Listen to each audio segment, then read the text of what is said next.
and Craig Tanner, Alex O'Raha and Jez Davis. On the bench for the Fleet, Dylan Berry, Jeff Tanga, Pape Soiree, Aaron Cosgrove, Elijah Anthony, Max Manctolo and Kwame Thomas.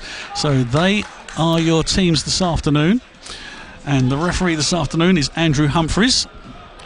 And he's going to get us underway with Ebbsfleet attacking the open Swanscombe end, where the hardy band of Gateshead supporters are standing, having travelled down from the northeast. And that's a heck of a journey Saturday before Christmas if they have come down from Gateshead. Well, congratulations to them. They're going to want to take 3 points back with them, but here they are on the attack immediately. Orsini trying to get away from Dallison, keeps possession of the ball. It's back with Booty. Booty sprays the ball out to the left flank. It's kept in play just about, and Ben Warman is pouncing on it to try and retrieve possession for the away side, but it's picked up in midfield. And the Fleet have got a 3-5-2 formation. And it's a good challenge coming in from Craig Tanner. Tanner back in the lineup after missing several games recently. Sends it out for a throw-in to be taken by Josh Williams in front of the Fleet dugout. No, he's going to leave it.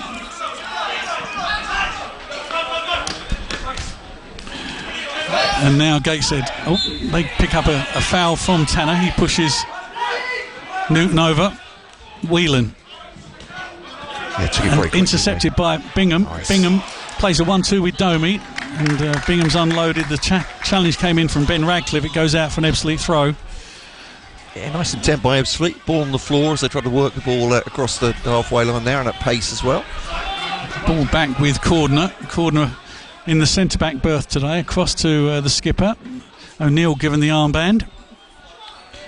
Mickey, thank you for your message, by the way. the Gateshead fan saying, I think in response to me saying, you'll understand from a Kent point of view, we do keep our eye on the Kent sides. We're hoping for a good performance. He said, what is it? Yeah, I'm just hoping you're all closet Heed fans. BBC Radio. Oh, we are. We're very much. I mean, I had a wonderful time up in Newcastle or Gateshead. It's a lovely part of the world. At the start of the season. Found a wonderful Indian restaurant.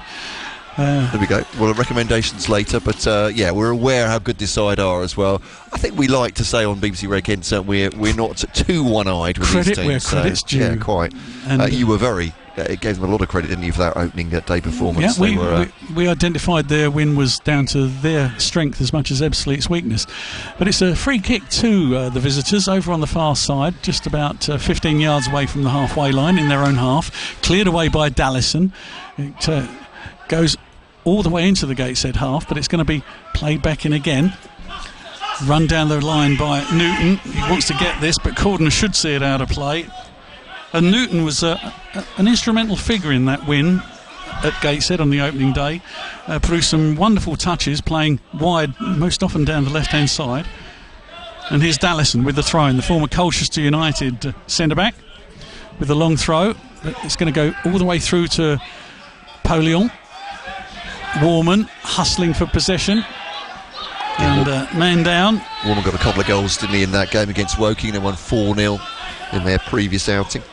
And the man fouled, who was in possession for Ebbsfleet, was Alex O'Raha, youngster on loan from QPR, an attacking midfielder.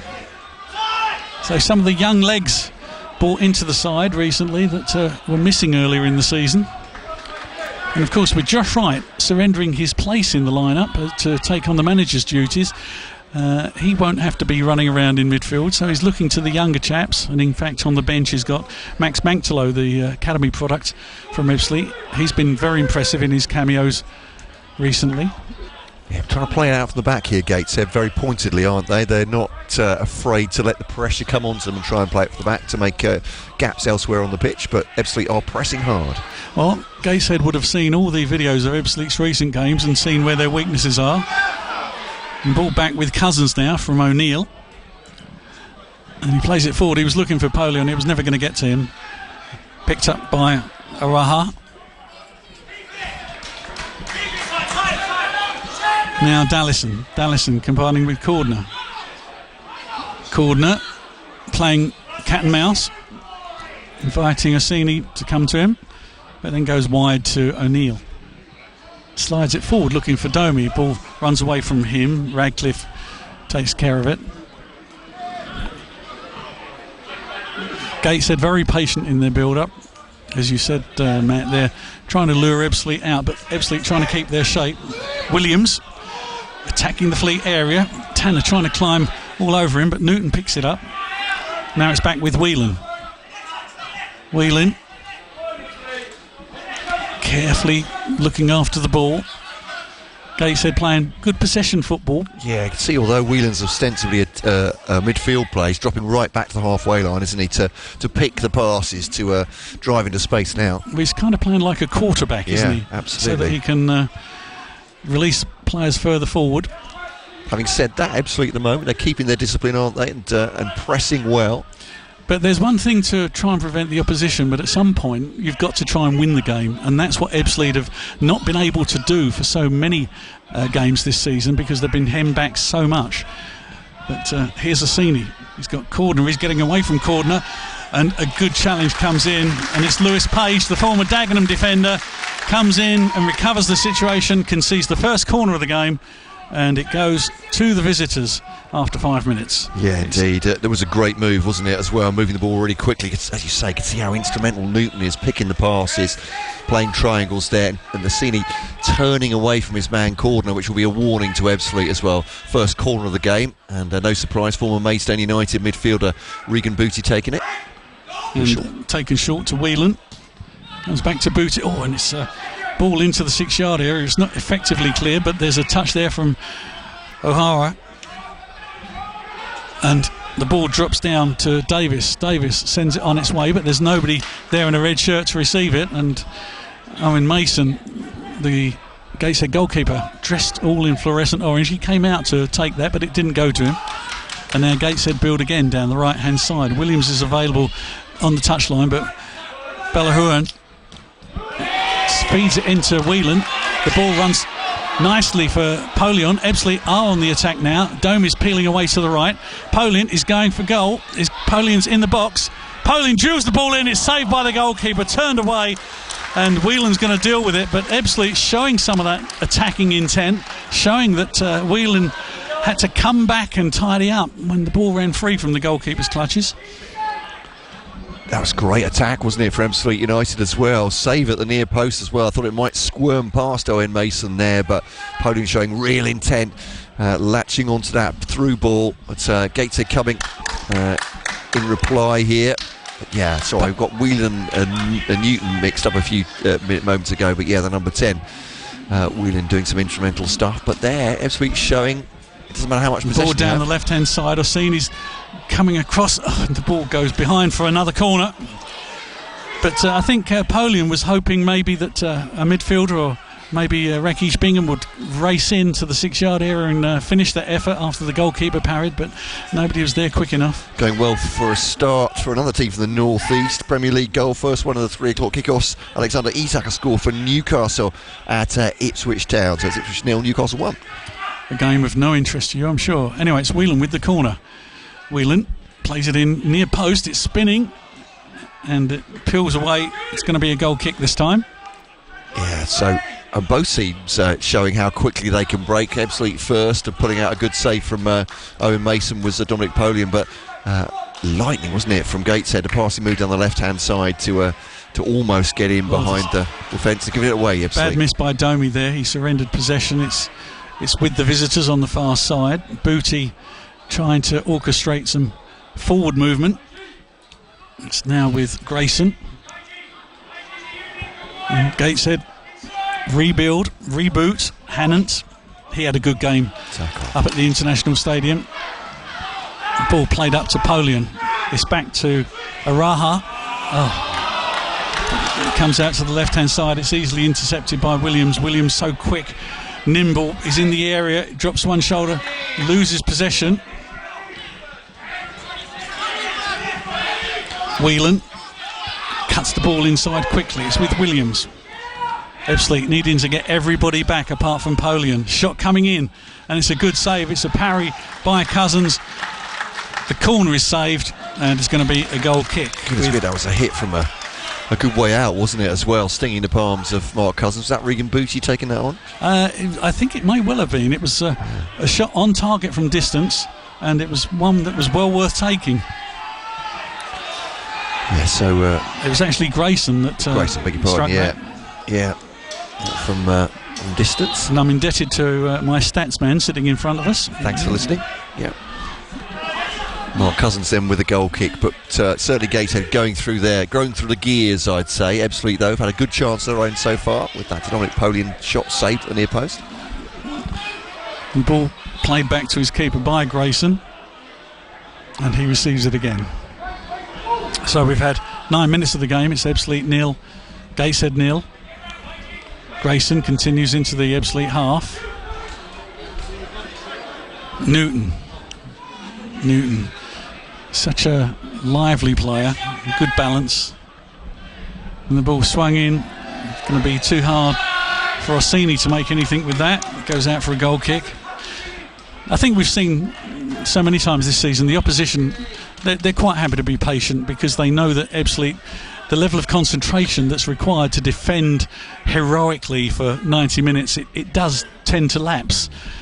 And they know they're going to get their chances later in the game. They don't feel they've got to win it in a hurry, although Barnet did last week, but that was, I think, probably their quality that got them a 4-goal first half lead. I mean, this doesn't look like this is Gateshead are playing this way by accident either, is it? I mean, it is very much their DNA to play out from the back.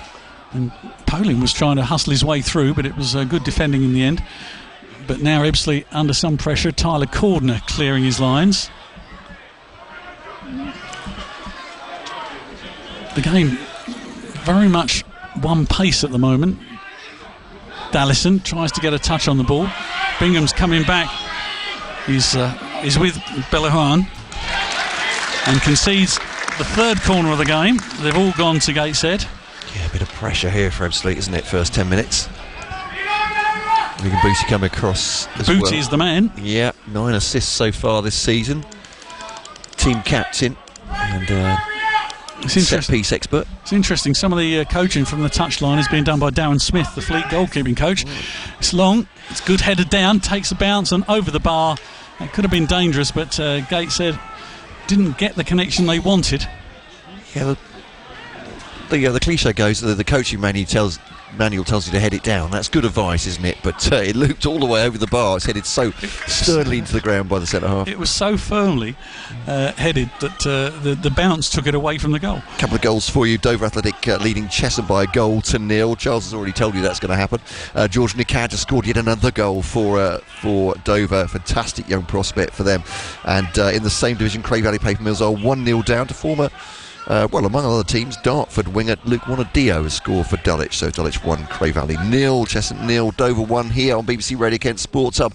Ebbsfleet United 0, Gateshead 0. Both sides have had chances though to open the scoring. They certainly have, and Ebbsfleet's one chance came with Polian firing a shot that the goalkeeper parried away, but at the other end Gateshead have looked more likely to score with players getting into good positions but not able to finish. So here's Dallison, left-sided defender, taking the throw in. It goes straight to a Gateshead player. Domi. Polian's 3 players around him, doesn't he? It gets very congested. But the ball running away there from Moorman. Oh, and that was a raised boot by Bingham, but the referee allows play to continue. Booty showing no signs of being affected by any contact. I mean, some players would have gone to ground and rolled over a few times, but not Booty. Done very well since moving to the northeast. Yeah, just saying how impressive it is to be leading this side as well. Maidstone midfielder always looked good there, but just showing his quality, isn't he? Good pick up by Polian in midfield. Ball goes to Araha. Tanner squeezes the ball to Dallison. Dallison goes long, but nobody down this left-hand side. Polian kind of looks, well, longingly at that, thinking if only that could have been played to me. Yeah, it was a ball in an area, doesn't it, down the left-hand channel, but neither Bingham or Polian were anywhere near it. So just interested to see how Araha settles as well. He hit one pass for an interception, didn't he? A sort of no-look pass. You could see how frustrated he was, and maybe just a little bit of nerves in the midfield for the young man from QPR. We're not seeing too much of Davis yet. The youngster on loan from Salford also had time at Burnley and started out at Tottenham. A weather update. It's raining, by the way, now.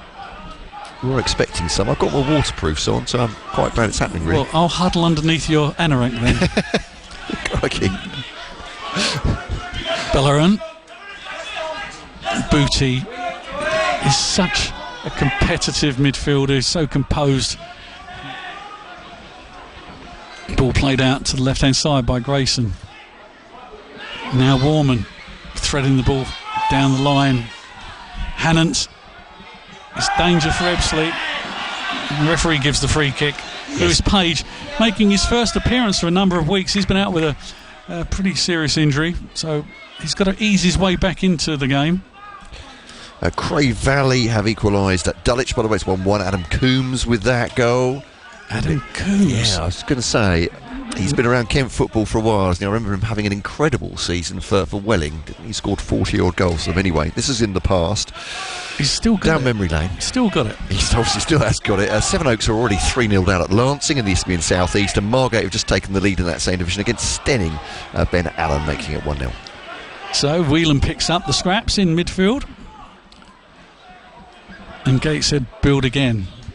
I mean, at the moment, this is a succession of Gateshead attacks that Ebbsfleet deal with in a variety of ways. And we're occasionally seeing Ebbsfleet launch an attack which really hasn't troubled Owen Mason in the slightest. But here come the Heed again. Warman. Inside to Whelan. Nice touch to Booty. The ball's a bit ragged out to the right-hand side. Davis can pick it up. Davis drops his shoulder, goes past his marker. Booty's trying to stay with him. Davis is building up some speed. Davis stopped in his tracks, and the ball kept in play by Gateshead, and it goes back to goalkeeper Mason. Davis, of course, having the distinction of coming on a substitute in his debut when he came in on loan from Salford, and after about 18 minutes was sent off for a straight red card. So Ebbsfleet fans have not seen a great deal of him. Played last week in the game at Barnet. Ebbsfleet's build up equally patient. O'Neill, the skipper. He's been a big loss to Ebbsfleet, but that was a short ball to Tanner that's left Tanner struggling. Whelan again. Leaves it for Newton. Newton comes in from the right hand side. The ball running free to Grayson. Grayson steps forward to Newton. Newton picks out a shot. Comes off of Cordner and away through Bingham. Now Bingham, he's got Polian to his right. There's Polian. Polian needs some help, but he's going to go on his own, testing Radcliffe. Twists one way, then the other, then delivers what he hoped was a square pass for Bingham, but it didn't reach him. And Gateshead almost playing with the panache of a training game, with their foot on the ball when Ebbsfleet are trying to challenge, but it's gone away for a goal kick. Yeah. Polian almost, he nicked the ball off the defender there, didn't he? But it ran off for a goal kick. But he's looking bristling with energy this afternoon. Just that pass, you say, trying to find Bingham. Maybe got closer to Domi, who'd joined him as well, and the counter-attack breaking down. But showed some real intent, Ebbsfleet United, moving the ball well when they got it. Polian, of course, scored the consolation for Ebbsfleet at Gateshead on the opening day. He scored the consolation for Ebbsfleet at Barnet last week, and here he is again, looking the most likely to find the back of the net for them, but it's just not going. Domi not enjoying the best of games at the moment. He's passing a little astray. That time it came off of Araha and fell kindly for Whelan. And Josh Wright with some instructions and some encouragement. But here we are, 18 minutes into the game. It's Ebbsfleet 0, Gateshead 0. And you think those Gateshead fans, if it is raining, might find some cover. They do have the old wooden stand over there they can retreat to. Good turn there by Warman. Helps the ball on. Here's Assini. Gateshead pressing from the edge of the box through Warman again. Ball played out wide. Now it's a saving header from Dallison, but it comes out again, and there is the goal. The goal scored with ease by Callum Whelan. They've been trying their luck from distance. This time it was from about 20 yards out, and Callum Whelan found the gap between Mark Cousins and his right hand post, and he managed to place the ball just inside the net to give Gateshead the lead. 18 minutes gone, it's Ebbsfleet 0, Gateshead 1. Yeah, absolutely right, Chaz. Almost surgical, the finish, wasn't it, by the time it came to him. And they were working and trying to work an opportunity, Gateshead, and Whelan just had that couple of seconds to steady himself on the ball just outside the D and curl it into the bottom left-hand corner. Nothing Cousins could do about it. Fantastic finish, and Gateshead, well, are showing why they are a top National League side, and great finish by Whelan. Already been really impressed by him, and that finish just adding to that. So Ebbsfleet will have to come from behind to get a point or more from this game. 20 minutes up when or in the 20th minute, it's Whelan with the opening goal. Ebbsfleet 0, Gateshead 1. And it's a very familiar situation for Ebbsfleet to be in, behind in a game, and certainly there were some recriminations as the players walked back to the centre circle for the restart, and with one or two Fleet players pointing and who should have done what, but it's got to be collective responsibility, and they've got to raise their game by a good 10-20% if they're going to get out of this. And at the moment you wonder where the lucky break's going to come from. Is it Domi on the ball in the area? But no, he's unloaded. It's going to be a Fleet throw.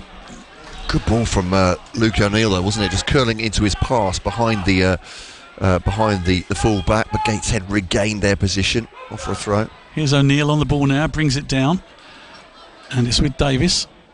Back to O'Neill. O'Neill swings it into the air. It's going to be an easy take, unchallenged for Mason.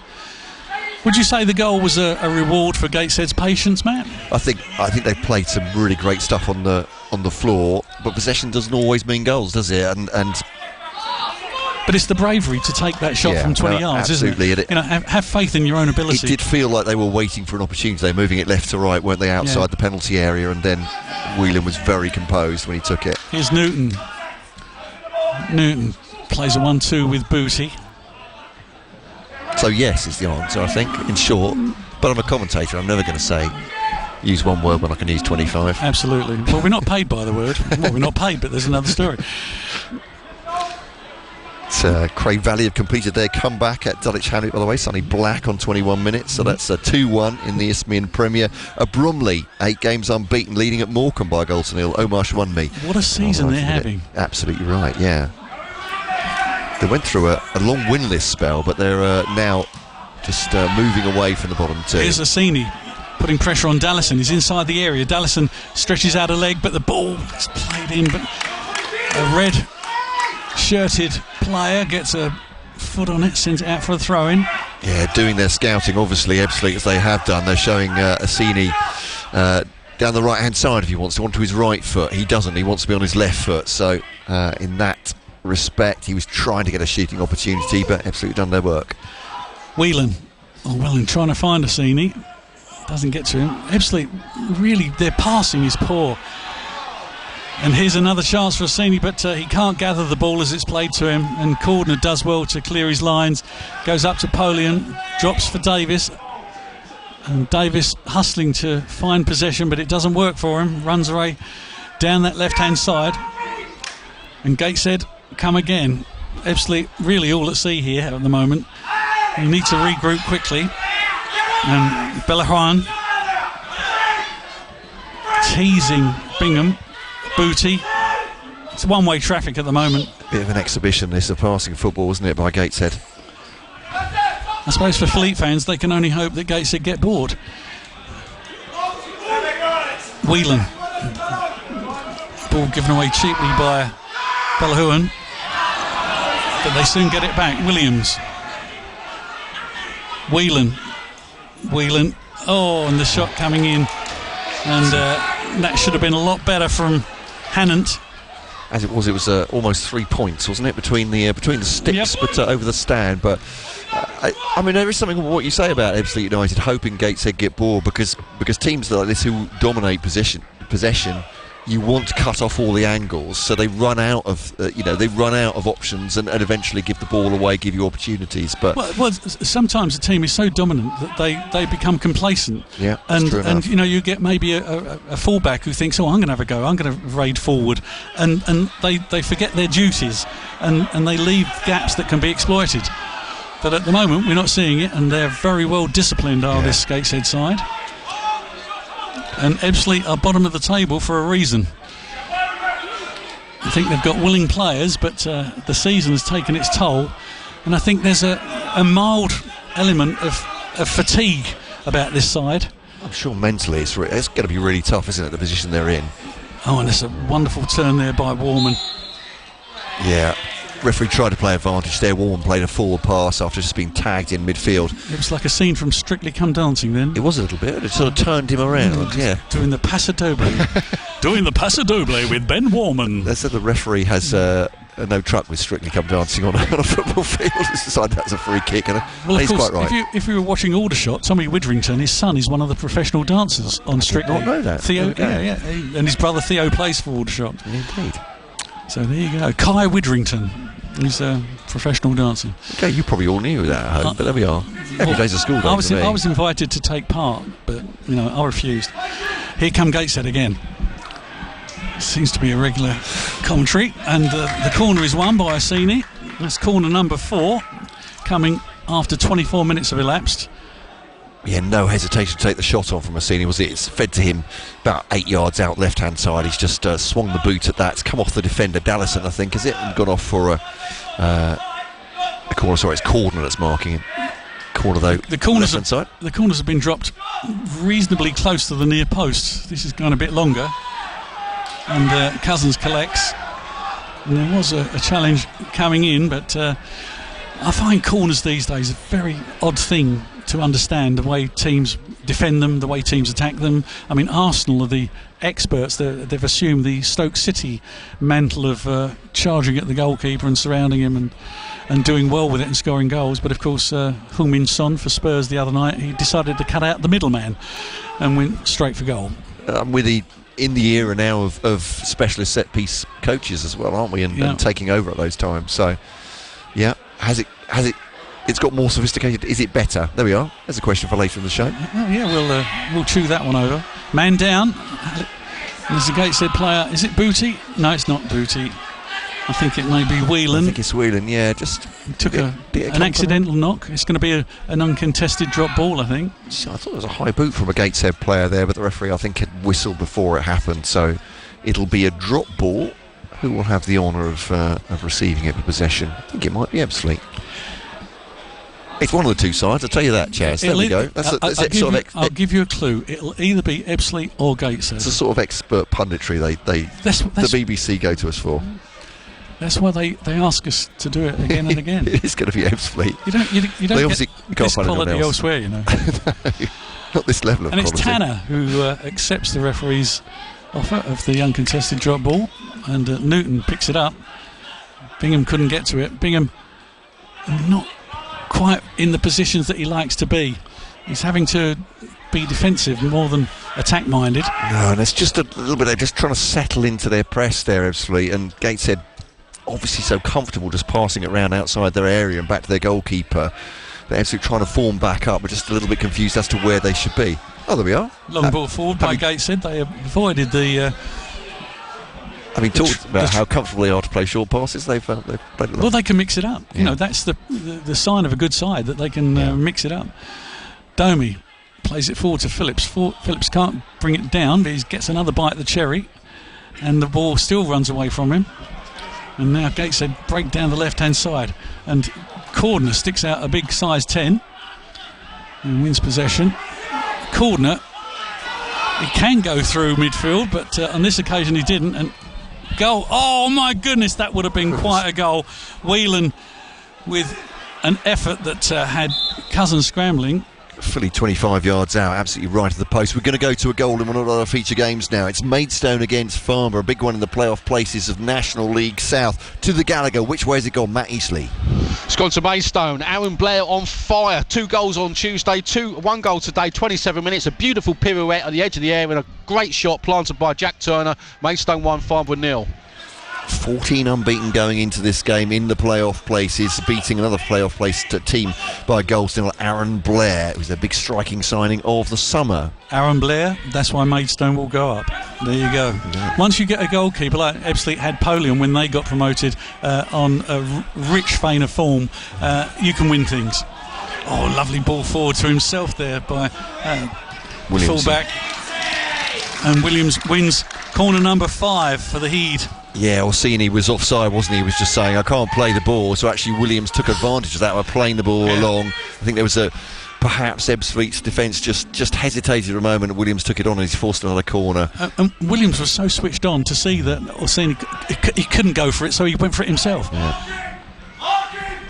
It's about half an hour gone and it's a 0-0 lead for Gateshead here at Ebbsfleet United on BBC Radio Kent Sports Hub.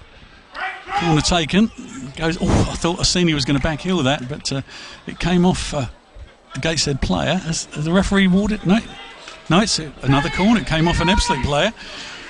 Corner taken. Here's Booty with a reverse ball to Whelan. Whelan drills the ball into the 6-yard box. It takes a touch and away to the far side. I'm not sure that it's raining at the moment, but it's certainly gloomy out there, and it is deep midwinter. Longest night of the year tonight, isn't it, Matt? Is that right? Don't ask me, I don't know. Yes, 21st of December. I believe we start thinking about summer tomorrow. Oh, I see. So it's the nights get shorter tomorrow. The winter solstice. Is that right? Now you're not going to break into your David Essex Only a Winter's Tale. I really am not. No, crikey. We've got to save that for pay-per-view events. That's why we want to clear the crowd later. Whelan. The ball forward, and there was a tumble there involving Dallison and Newton, but here's Orsini. And I thought he was going to squeeze that in at the near post, but a good save by Cousins. Tanner came back to help out. He couldn't clear the ball completely, and it's now back with Booty on the right wing now with Bellahuren, and Ebbsfleet win the throw. Yeah, sharp save from Mark Cousins, wasn't it? We're right behind Orsini hitting that one, and he's gone down at his near post as Cousins and a strong hand to beat that one away. I talked earlier about the fatigue of defending for so long, and the concentration levels when you are on the back foot must be enormous. Yeah, absolutely. And Ebbsfleet need to give themselves a break somehow to play the ball into the final third at the other end of the field, because they're under constant pressure. As soon as they get the ball away, as it is now, it's going to be played back in. Grayson feeding the ball out to the left-hand side. Now Radcliffe to Booty. The pressure is relentless. Radcliffe walks the ball into the Ebbsfleet half. Warman threads the ball to Orsini. Cordner does well to hold him off. Orsini pulls his arm away, and the referee said, I think that'll be a free kick to the Ebbsfleet man. Yeah, Cordner was almost like WWE though. He's looking at the referee saying, look what he's doing. He's holding my arm. It's a free kick. Please, sir. Can I have a free kick? That's mine, please. Yeah. Second goal in the game between Ipswich and Newcastle. It's gone to the away side. So cause for celebration in the northeast on both counts for Newcastle and for Gateshead so far, who are leading by 0-0 here. And ball cleared by Cordner.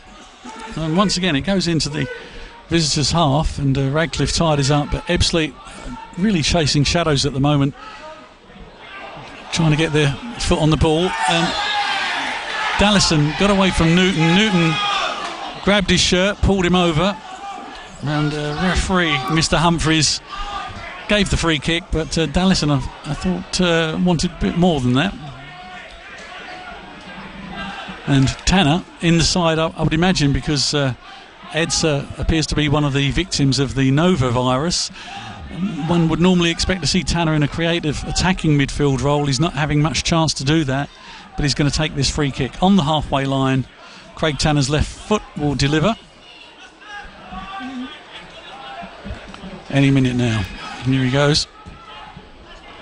He goes wide on the right, looking for O'Neill, and he goes out for a goal kick. Ebbsfleet with some attacking options on the bench. Jeff Titanga, the flying winger, Kwame Thomas, and they've also got Aaron Cosgrave, who was here on loan from Halifax, and this week it was announced he's been signed permanently. So there are three players that could make a difference.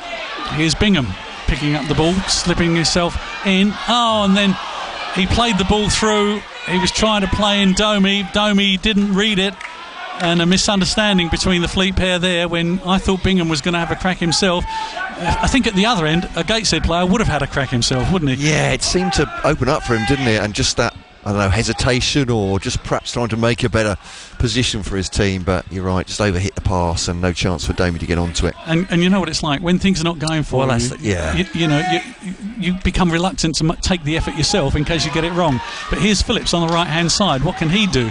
He checks, keeps possession. He's still out on the touchline, but the ball played in.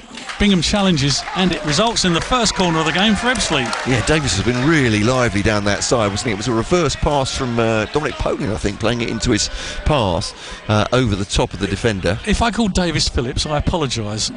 Well, I wasn't. It's only our statistician who's. He can be picky. He is being picky. But then again, he's probably correct. I make so many mistakes, I wasn't going to leap on yours there, Charles. Don't worry. Yeah. The thing about my mistakes is there'll be another one along in a minute, so don't worry about this one. Ebbsfleet with the corner, right hand side. And it's Craig Tanner to deliver it with his left boot, so that will curl in on the keeper. And the wind is blowing the ball away from the keeper, but the delivery's good. Cordner's there! Oh, Cordner at the near post. They scramble it away, it's going to be a goal kick. Cordner has never scored for Ebbsfleet. It's the only club that he's played for that he's never scored for. So there's a stat for you. I don't want to reach too much for Ebbsfleet here, but you just feel it ain't going for if you're in the top 7 of the table or top of the table, that's a near post header that gets scrambled in. It's so close for them, but there we are. Gateshead have played very, very well in this first half. Give them absolutely full credit, but so close to an equaliser. Agonising for these Ebbsfleet fans. Still losing by 1-0 here. Goal kick's taken quickly. The ball played into the Ebbsfleet half. Assine is there, but Cordner's having an interesting tussle with him. And the foul was committed and is awarded to Ebbsfleet. This must have been an earlier foul, because I thought Williams was fouled as he tried to skip past, or Newton was fouled as he tried to skip past his man there, but the referee... I think the foul might have been on Cordner. Yeah, I did no great complaints from Gateshead forming up here. Ebbsfleet trying to play it out from their back three. Luke O'Neill with the delivery down the line. Polian's there, he's in the box, back to goal. Polian, he's got Domi with him, but nobody else. Polian, does he get the corner? Yeah. Yes, he does. Corner number 2, coming such quick succession. Second or third time Luke O'Neill has just bent a ball around into that right-hand channel and found an Ebbsfleet player getting in behind the Gateshead defence. It's 9 minutes to go before half-time. It's a cliche to say this would be a good time to score, but any time's a good time for Ebbsfleet to get a goal at the moment. Tanner will deliver. If they try the same move again, maybe Cordner could be a bit more aggressive in challenging for the ball at the near post. Cordner's a little further back this time. Now he makes the run for the near post. He's got his shirt being pulled. And it's another corner for Ebbsfleet. Keeper trying to see, I think, through a forest of players. I think he saved the referee. He was impeded, but it's falling on deaf ears. And another corner indeed for Tanner to take from the right-hand side. We could see Cordner's shirt being pulled off him. I really wish referees would stop anything like that. I mean, you've got to have eyes in the back of your head, though. He's trying to look at 20 players basically in the 6-yard box. Yeah. Watch, here he goes. Corner's played long. Men going up. Dallison was there. Bingham's there. Plays the ball back to Tanner. Tanner does well to keep possession. Newton's hustling him. And Tanner gets a good cross in near post. The keeper comes. Doesn't clear it convincingly, but he's going to get some help from his outfield players. Alaha, and the ball comes away. Oh, they've got numbers here. And they've got pace. It's 4 against 2. Orsini wants it on his left peg. The ball runs away, and it's a good challenge from Tanner. It's the referee giving a penalty there as Orsini went down. What's he indicating here? Is that a free kick? Ebbsfleet players are surrounding the referee now. Tanner went into a challenge on Orsini. There are high fives for Gateshead. They're walking away. Is this a free kick? Or is this a spot kick? The referee's not giving any clues with his behaviour. I thought just for a moment, I don't want to get ahead of myself here, Chaz, I thought the referee just pointed to the spot. He's doing it again. Did he get some help from his assistant? I think the two have been talking, certainly. Tanner is down. What is this? It looks like a penalty. I think it is a penalty, absolutely. Not entirely clear from the referee's first indication, but it's just the strength of the complaints from the Ebbsfleet players that led me to believe it might be. And this is a golden opportunity for Gateshead to double their lead here. It's Luke Hannon to take it. And Hannon has got 3 goals already this season.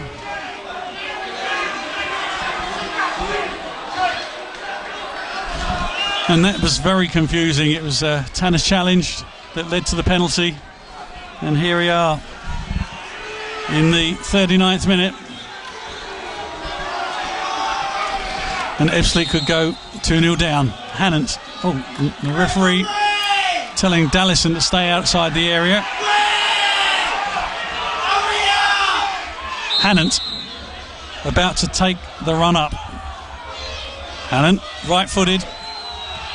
And there it is, 2-0. Ebbsfleet go 2 behind from the spot.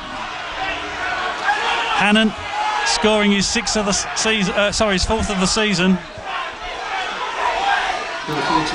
Yeah, just going over towards the some Ebbsfleet fans on the right-hand side and cupping his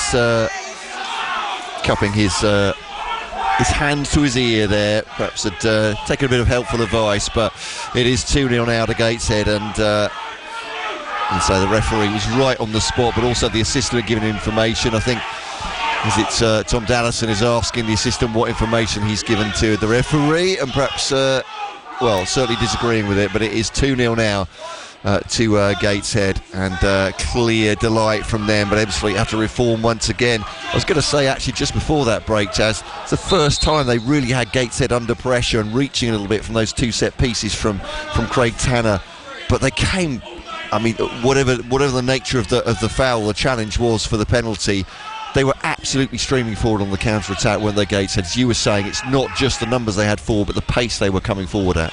And they outnumbered Ebbsfleet in that attack, and Ebbsfleet was struggling to defend, and in the end they didn't defend well enough. But Gateshead, 2 goals to the good. We've seen Ebbsfleet come back from 2-0 down to get a 2-2 draw with Rochdale this season, but whether they can do that against a very, very good Gateshead side is highly questionable. Yeah, it'll be really, really tough for them now. And grey skies over Stonebridge Road. And metaphorically and literally. Indeed, yes. And so we've got 5 minutes to the interval, and Josh Wright got a lot to think about in terms of his team talk at half-time. He's picked out Davis. He's picked out Davis beautifully at Dallison, but with he couldn't control the ball. No, I mean, it was coming down at knee height. Newton through to Assini. Good play by him.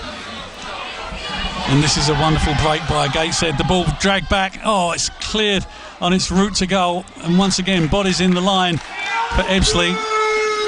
And certainly Jean Bellahuan is Mr. Nasty as far as the Fleet fans are concerned, as another corner is conceded. Yeah, it's again attacking with pace, with real precision as well. As the ball was cut back towards the penalty spot, Chaz, I thought that looked every inch 3-0, but Ebbsfleet getting bodies back. Whelan, new post. Oh, and it goes out for another corner. Gateshead racking up the corners. 7 now to the Fleet's 3. We've got 3 minutes to the break. I'm still not quite sure what the penalty was awarded. I mean, it was Tanner's challenge. Yeah, it's Tanner's challenge on Assini, I think, as he came into the penalty area, but wasn't clear from here. But long corner. It goes to the far side. Radcliffe gives pursuit, but it's too much for him. I don't think from this angle you have a great sight of it, to be honest. The assistant is level with play. The referee is more or less 5 yards away from it, and have agreed to give it. But there we are. Yeah. When it rains, it pours, maybe, for Ebbsfleet. Ebbsfleet really spectators at the moment. And a free kick awarded for the challenge by Dallison. Newton goes down, does his job. Now this will be interesting to see what Booty can do from this range. He's about 25 yards out from goal, just to the right of centre. In fact, there's several players who fancy this. Whelan was hovering, but Grayson's there. No, Grayson's peeling away now. Booty looks favourite.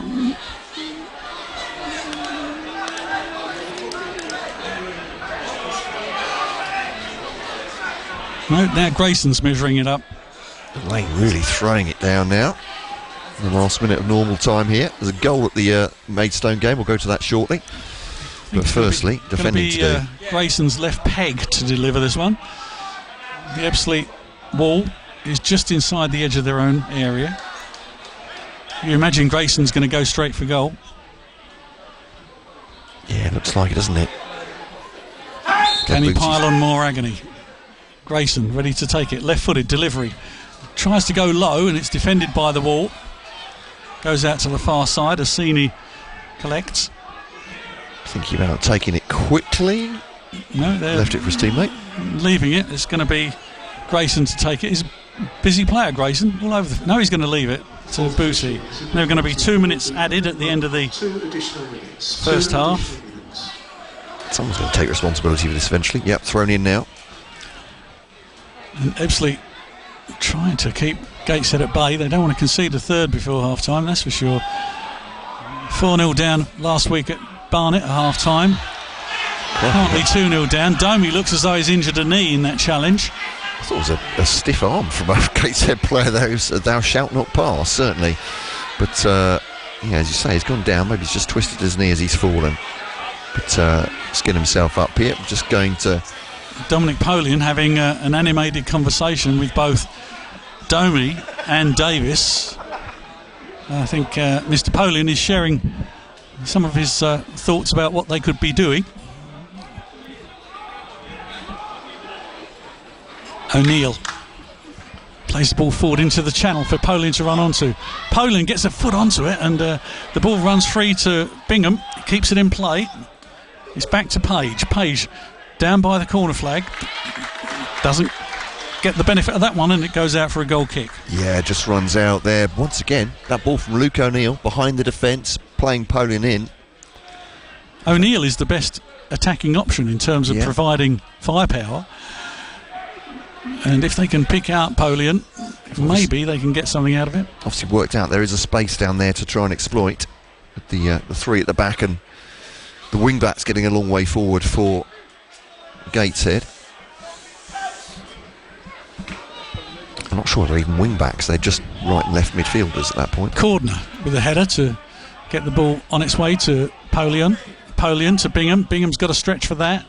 He plays it inside. Polian running through. That's good defending. And it's that man Grayson, busy as ever. And the run through midfield by Davis amounted to nothing. They go off at half time with the scoreline: Ebbsfleet United 0, Gateshead 2. The goals coming after 18 minutes when Whelan shot from 20 yards for his 6th of the season. Then on 39 minutes it was 2-0 when Luke Hannant scored from the penalty spot after a challenge by Craig Tanner conceded a penalty. So Ebbsfleet 2-0 down at half time. What can they do in the second half? Join Matt and me in about a quarter of an hour and we'll see. Well, Chaz, just to expand on that a little bit, there were times when Ebbsfleet had some pressure and it felt the best period of pressure was just before the penalty for me, that Ebbsfleet had Gateshead just scrambling a bit. The first time they've sort of rattled them out of their composure, but unfortunately that's the way football can really hurt you sometimes, isn't it? Up the other end, suddenly it's a penalty, suddenly they're 2-0 down.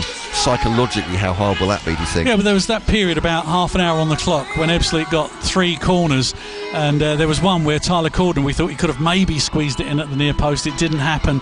And, you know, Ebbsfleet, I'm not going to say they rattled Gateshead, but they saw that there was a chance to get amongst them, and they didn't capitalise on that. And then Gateshead broke away.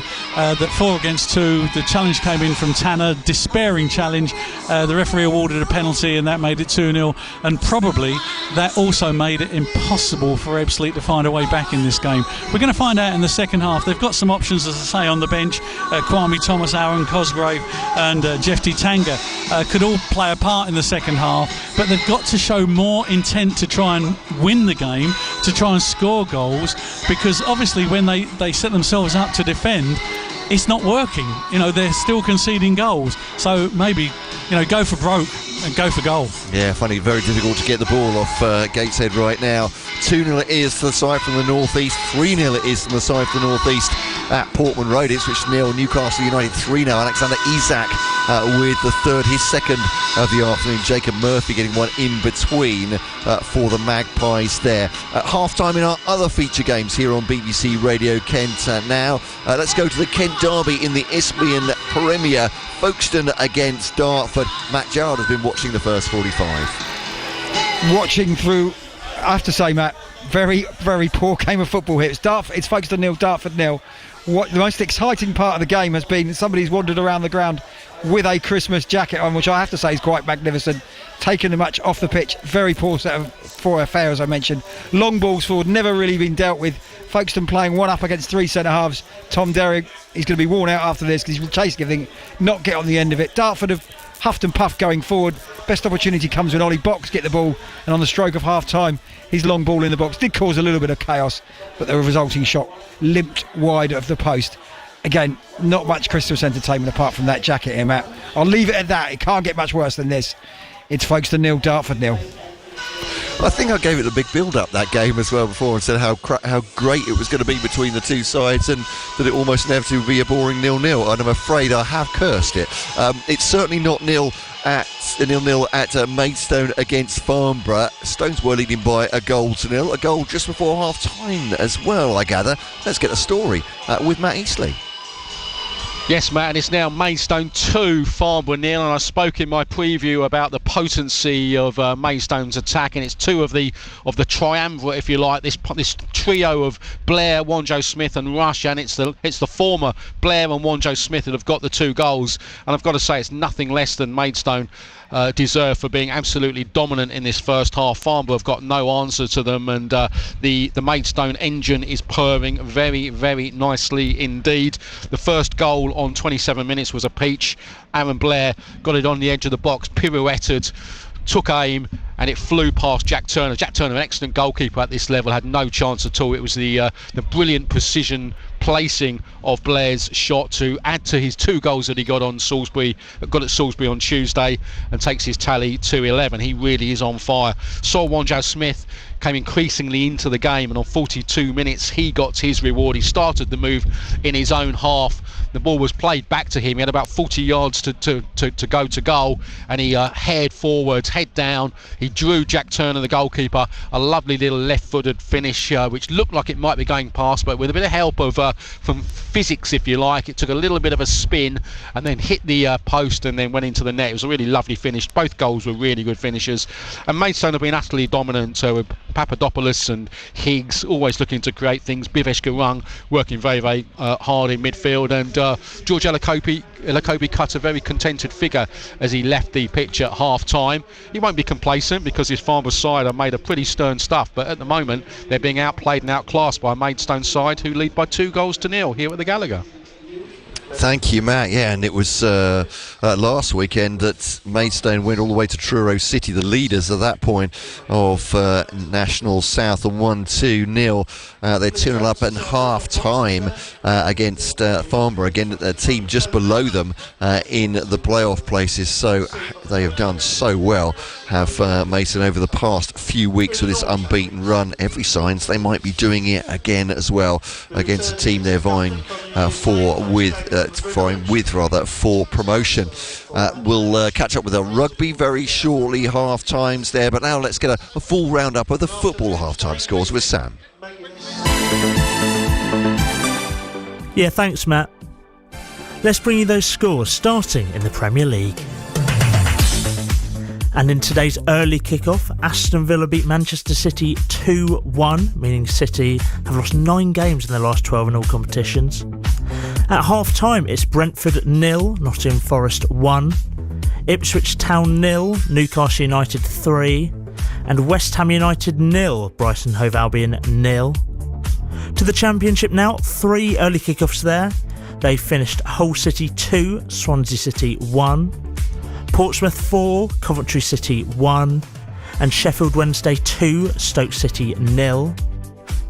At half-time, it's Burnley 1, Watford 0, Cardiff City 0, Sheffield United 0, Leeds United 1, Oxford United 0, Millwall 0, Blackburn Rovers 0, Plymouth Argyle 1, Middlesbrough 0, Queen's Park Rangers 0, Preston North End 1, and Sunderland 0, Norwich City 1.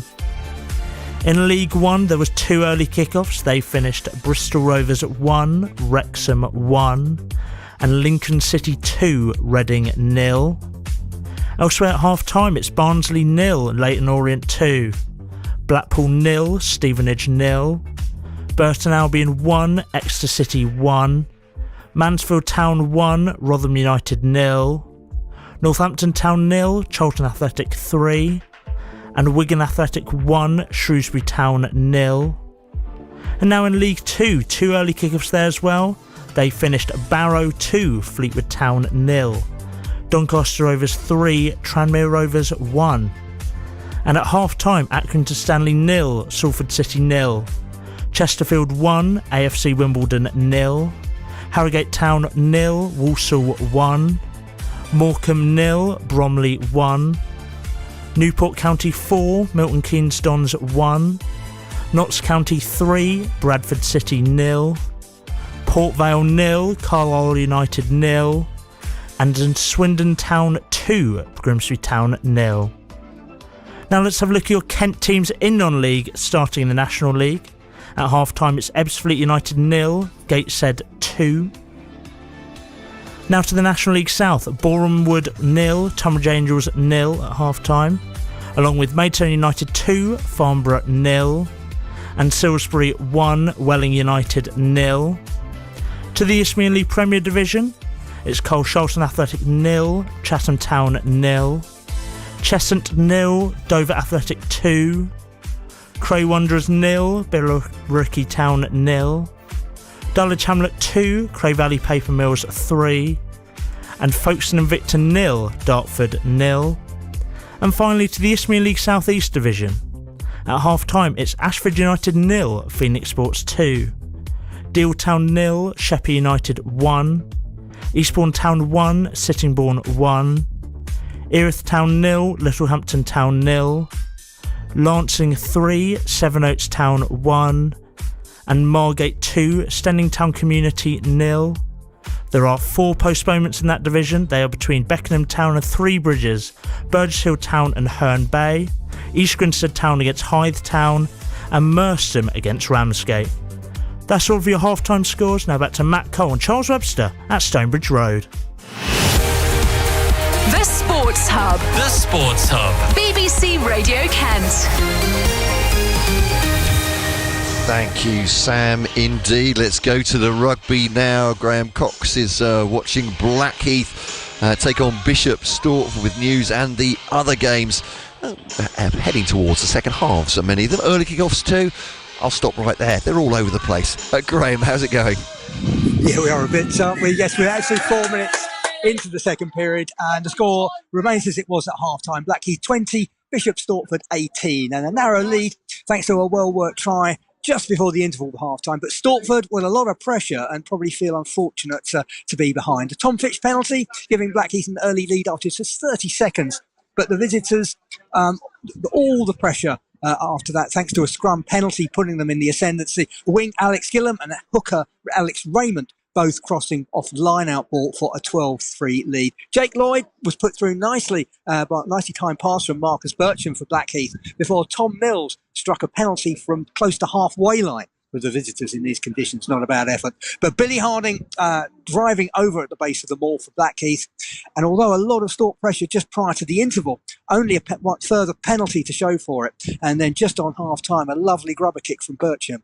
And fellow centre Leo Fielding collecting before returning to his centre partner and former club captain for that score. Which Blackheath, I should say, have just extended by 3 points with the Tom Fitch penalty. Elsewhere, National League 2 East, half-time or close to half-time, Canterbury 14, Sevenoaks 15 in the Kent derby. And these two games close to the full-time whistle. Tunbridge Julian leading Colchester by 22 points to 0. And Westcombe Park going well against Guernsey. They lead 14 points to 8. But here, back at the Utilita, well, it's Blackheath have the wind in the second half. They currently lead Blackheath 23, Bishop Stortford 18. Graham, thank you for that. Full-time scores to come, and of course the second half of all our feature games here on BBC Radio Kent coming up with the football as well. Ebbsfleet United 0, Gateshead 2 here at Stonebridge Road. Our main game on all frequencies and on BBC Sounds. Our online commentary via the BBC Sport website and app have 2 commentaries as well. Our second and third feature games of the afternoon. Maidstone 2, Farnborough 0 and Folkestone 0, Dartford 0. Some still playing the ball between them at the moment. Just taking a quick look at League 2 and how Gillingham might be affected by latest scores in that division. Probably biggest surprise in that one. Gills beat Milton Keynes Dons a week ago by a goal to 0 2 weeks ago now. They are losing 4-1 at Newport.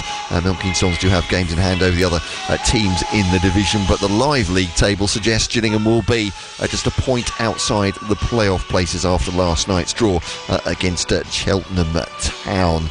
If, as I said, those games stay the same as they are with 45 minutes of games of football to go in many of them, that's by no means a certainty. Charles was saying what a great season Bromley are having. They're on an absolute charge at the moment, 8 unbeaten before their game against Morecambe today, and they would be only 3 points behind Gillingham if they're to get a result in the northwest if that scoreline stays the same. So great news, Omar Shawunmi with their goal in the first half. Looking elsewhere for our teams, Maidstone's 2-0 scoreline on Farnborough will on the live league table keep them 5th, but just 2 points off the top, with Torquay United goalless, and second place Boreham Wood, which is the destination for Tunbridge today. So Tunbridge have them tied up at 0-0 at half time. So that's the National South.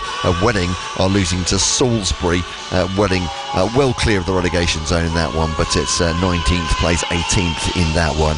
But they are 9 points clear of 21st place in that one. So no immediate danger for Wings, but certainly want to get more than they can, more than they have out of that game so far. In the Isthmian Premier, looking at that table, or the live league table, Dover leading by 2-0, like keeping their 5-point lead as things stand. Certainly are 2-0 up at Lowly Cheshunt. Luke Baptiste getting their second goal. George Nickad getting yet another one for the season, the first. And Crave Valley Paper Mills, 2 goals from Adam Coombs there in their 3-2 scoreline. To Dulwich Hamlet will keep them second in that division. Again, a Kent side are doing another Kent side a bit of a favour there. Cray Wanderers are holding second place Billericay to a goalless draw at the moment, and as you've heard, Folkestone 0, Dartford 0. But I'm taking entire responsibility for that scoreline. Chaz, I said what an enticing, exciting looking derby Folkestone against Dartford looked, and then had said that probably means it's going to be a boring 0-0. That's exactly what Matt Gerrard said. Anything but boring here at Ebbsfleet. Unfortunately, it's a same story for the fans here. Gateshead embraced some enterprising football. Ebbsfleet looked decent coming forward, I thought, in the first half. Will it be enough, though? I guess is the question for the second half. What can they do to try and turn the tide here? I really don't know. I don't think there's going to be a change in personnel from seeing the substitutes staying warm at half time. Nobody was kept in the dressing room to start the second half. I'm at a loss as to know what they do. I really do think they're suffering from a certain amount of fatigue, mental fatigue. I think physically, they can train, they can work hard, but I think there's so much strain on them mentally, losing week in, week out, going behind, chasing the game, not believing they're good enough to compete on an equal footing with the opposition. And I think that stress is beginning to tell, and they've got to somehow find a way out of that, and the best way to do that is to win. But how do you do that when you've got those mental factors against you? Yeah, I don't know. And you're playing good sides who are unforgiving. I mean, I'm hearing from fans who were in line with the penalty decision. It was a clean challenge by Tanner and didn't deserve to be a penalty. Well, that's as maybe. The referee gave it, and that's the end of that. The scoreline's 2-0 to Gateshead. So you can have the luck go against you, but you've just got to find the resolve to keep going and fight your way back in. But it's very hard when things are going against you so heavily and so often. But here we are, ready for the second half. We're going to get that underway. Our main game on BBC Radio Kent Sports Hub. It's Ebbsfleet 0, Gateshead 2 on at half time. I'm Matt Cole, alongside me your commentator Charles Webster. And Ebbsfleet have been behind 2-0 earlier this season at home against Rochdale. They came back and got a 2-all draw. And it's Dominic Polian to get us underway in this second period as the Fleet attack the Plough End, which this afternoon isn't populated as much as it would normally be, but that's down to the Saturday before Christmas shopping extravaganza that we see all over the country. Many of them on the M2, I think, or the A2, coming off the M25. You'll be excited to hear. I'm sure our listeners in the North East will be very excited to hear that bit of local knowledge, but yeah, a certain shopping centre. Some of the Gateshead fans have relocated to the covered stand on the far side. Booty is about to be given a yellow card for a really heavy challenge on Tanner. Yeah, he's just left the foot in there, hasn't he? Maybe studs up a little bit. Tanner's got his head in his hands. Felt that one, but maybe a chance for Ebbsfleet just to try and impose themselves in these first few seconds of this second half and get themselves a foothold in this game. And it may well be Corden. No, it's going to be Tanner himself who gets back on his feet. Oh, he's hobbling. He's not a happy chap at the moment. Right. He took a real heavy touch there from Booty. And Tanner involved in that penalty decision where he made a challenge. He injured himself in so doing. But as I say, the fans that were level with it, they said, no, it wasn't a pen. Yeah, he's still sort of flexing his knees there. And well, it's his right ankle that's hurting, but it's his left foot that he takes it with, so he should be okay. Here comes the left-footed delivery. Tries to pick out Cordner at the back of the area, and it goes out for an Ebbsfleet throw. Got another goal in the Gallagher, the Maidstone Farnborough game, but obviously we'll wait for this ball to go dead here, hoping Ebbsfleet get a goal of their own here. Well, they're going to need a break of some sort. Bingham picks the ball up from the throw, plays it infield. It's with Araha. Now down the line. Page. Oh, offside. It's an offside decision on this side. It was a lovely ball over the top by Araha, wasn't it? But unfortunately Page had lurked offside. Let's go to the Gallagher Stadium. Third goal of the game there.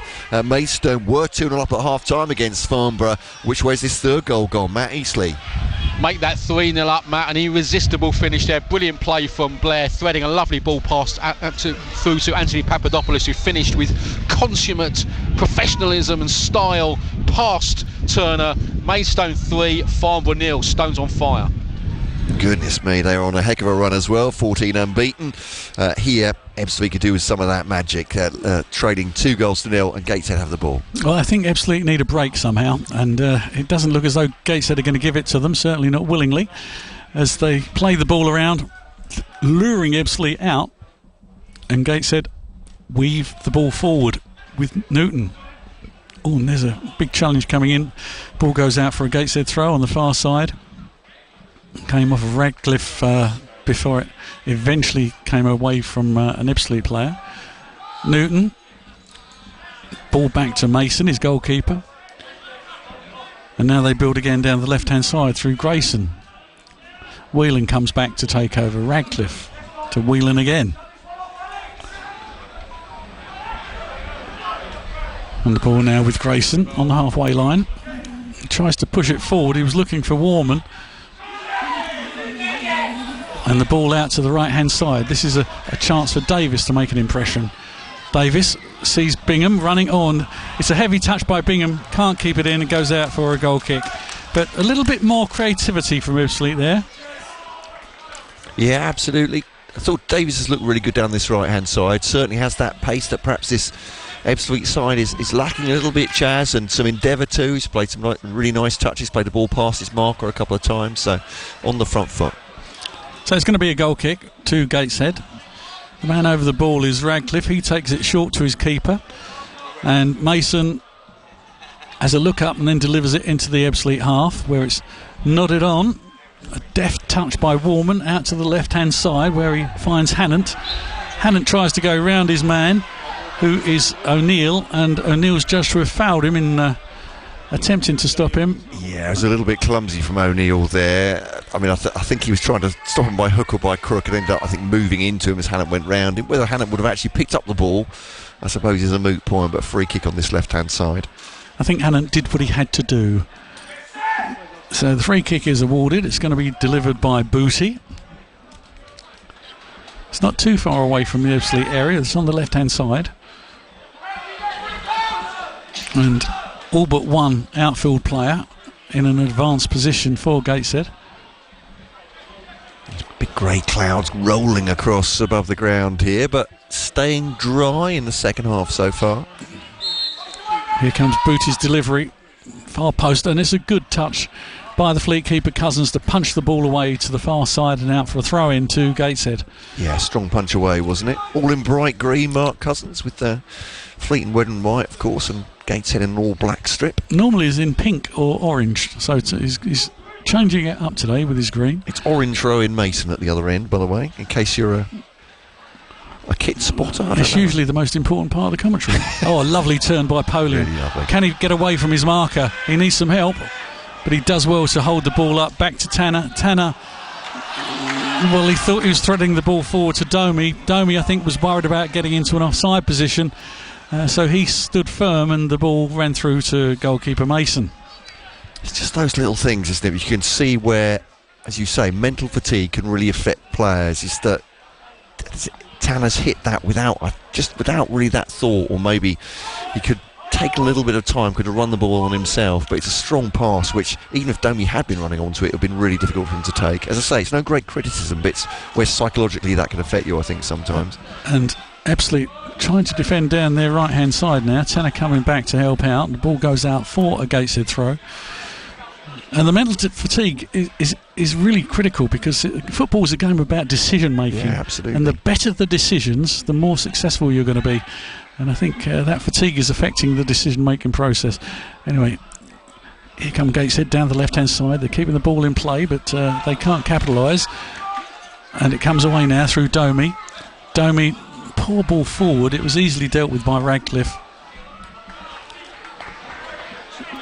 I think Forest, by the way, have doubled their lead at Brentford. Teams don't win away at Brentford, but Nottingham Forest are having a fantastic season. Antti Elanga with a second there, 2-0. I don't think anybody saw Forest's season turning out this way. Right. Booty. And the ball back with Mason. Gateshead don't need to do anything rash. They've got a comfortable 2-goal cushion against a side that look unlikely to put too much pressure on them. Bingham, he wanted to pick out Polian, but he stretched to get to that and the ball ran away from him.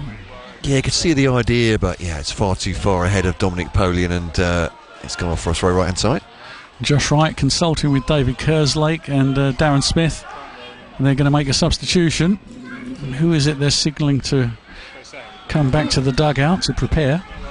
Just going to turn our effects microphone down for a second. So I think we're being joined by the local constabulary behind us, and they've obviously heard you singing, Chaz. Hello, hello, hello. Yeah. Oh, and the ball played in quickly, goes to the far post. It was a good delivery by Warman, but nobody was there running the ball down as it crossed the 6-yard area. Booty back to Bellahuan. Gateshead, you talked in the first half about they were going through the gears. Well, now they've got their 2-goal cushion. They really are going through the gears.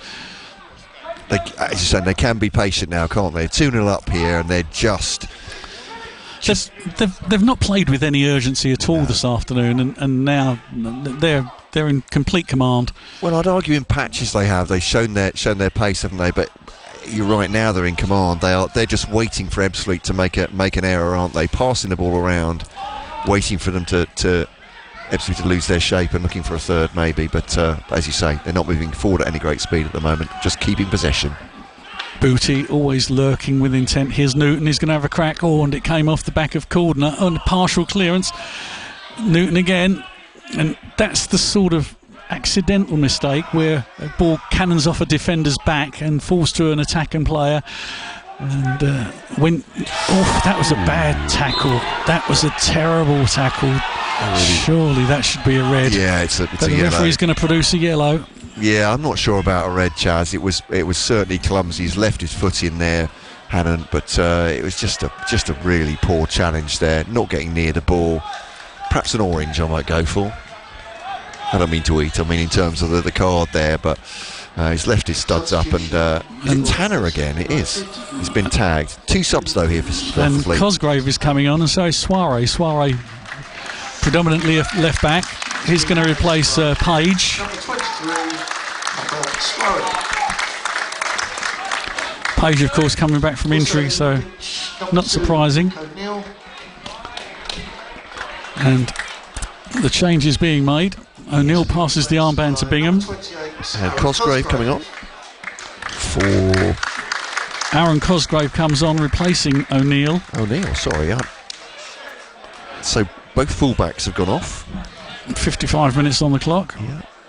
Soiree and Cosgrave, so that will be a reshuffle. Josh Wright's just being asked by But that may suggest 3 at the back, Alex, all right. with Davis playing right wing back and Soiree playing left wing back. So we'll see. Josh Wright changed it up at Barnet last week at half time, and he's seen 10 minutes of this second half and decided it's time for a change now.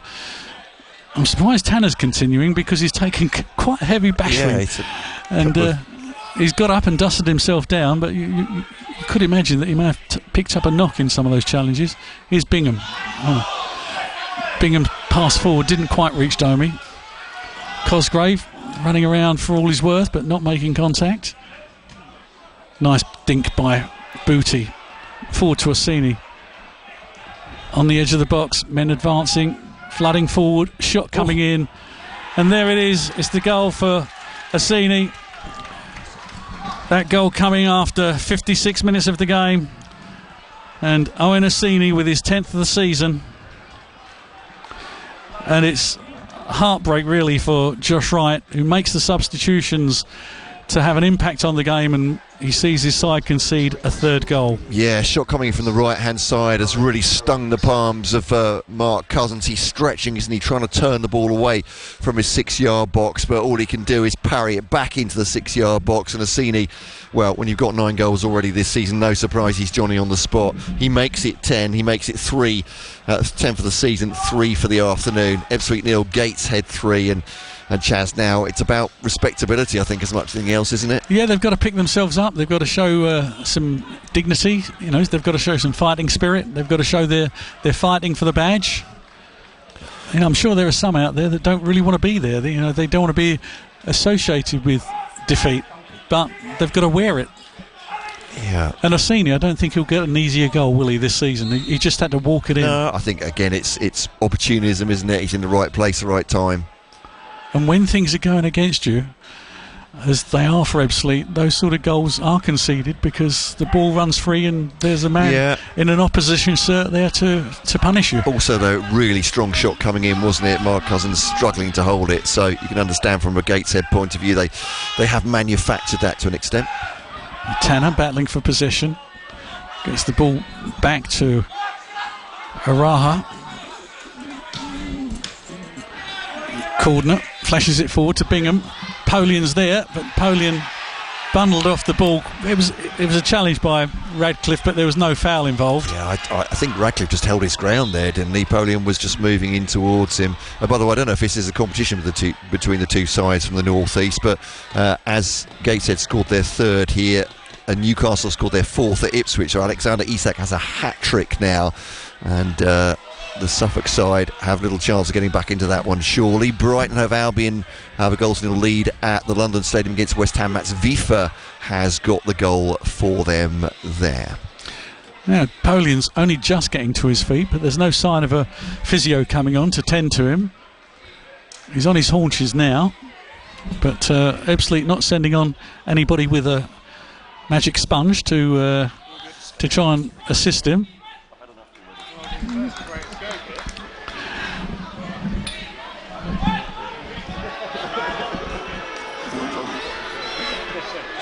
And play resumes with the ball in the hands of Owen Mason. Mason rolls the ball out to Whelan, and Gateshead build up an attack down the right hand side. Orsini try to keep it in play, but the ball runs free. Whelan's there, turns and sends the ball on its way and into touch. Papaswari, former Palace man. Cordner.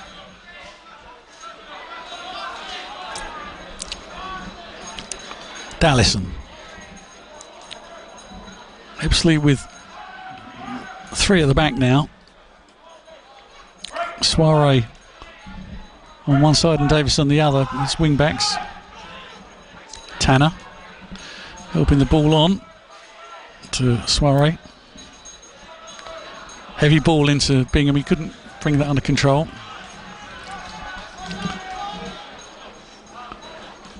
Gateshead, a model of discipline, professionalism, keeping their shape, with a job to do, and they're getting on with it.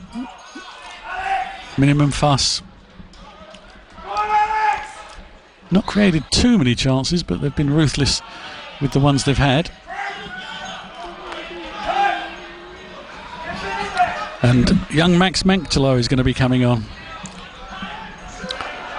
And he can bring his youthful dynamism into the Fleet midfield. As the ball goes out for a throw-in. Manktelow gets a pat on the back from Josh Wright. Who's he going to replace?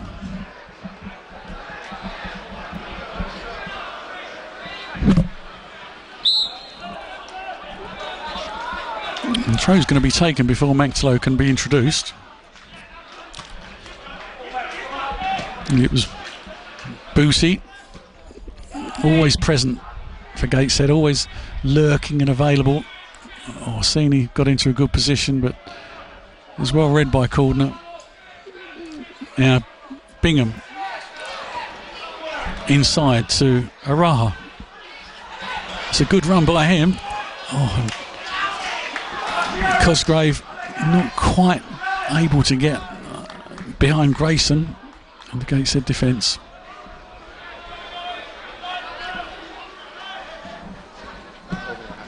Mason, good ball forward, and Hannon leaves it to Werman, but this is Orsini. Orsini makes it 4. Orsini, an emphatic finish past Mark Cousins. Thank you. Orsini with his second of the game. The goal coming in the 63rd minute. And this is a pretty heavy defeat for Ebbsfleet. Goodness me, yeah. Orsini once again in the right place at the right time and converting that one. 62 gone now, and the same before for Ebbsfleet. Playing for pride, Chaz, I don't know what you'd say here, but obviously this is a really strong Gateshead side, no doubt about it. And Ebbsfleet's points tally tells you already this season it's been pretty wretched for them, but there's some faces out there. Where do these guys go from it? Professional footballers, obviously professional sports people, hate to be beaten. Max Manktelow coming on now. You say where do they go from here, and where they go is they go in the direction of young Max Manktelow, who's just come on. And Manktelow is possibly the future. He's a product of the Fleet Academy. He's got bags of energy, got some skill, and he's not.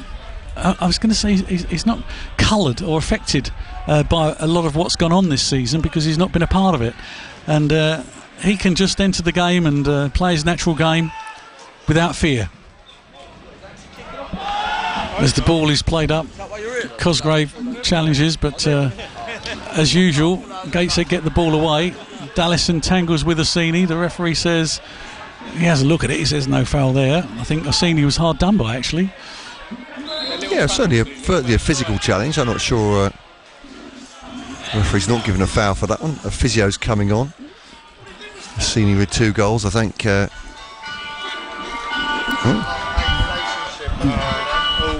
We're hearing some music from somewhere. It sounded like the opening bars of Dear Prudence. Certainly.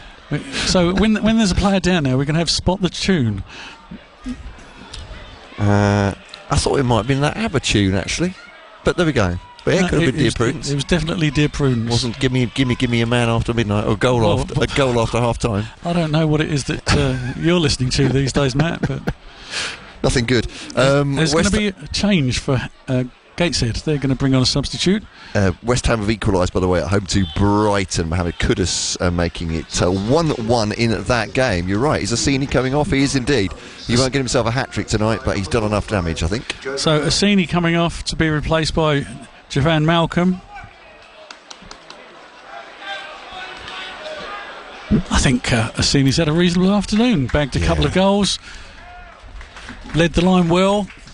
He certainly hasn't had to spank one in from 25 yards, but both good opportunist finishes from him, and he's had his afternoon work. And with 4-0 lead from Carl Magnay's point of view, a busy schedule, I'd imagine you can save him for another day. You can understand why, Ebbsfleet playing the ball forward. They're looking for support up top, but the man there was Domi. He couldn't hang on to it, but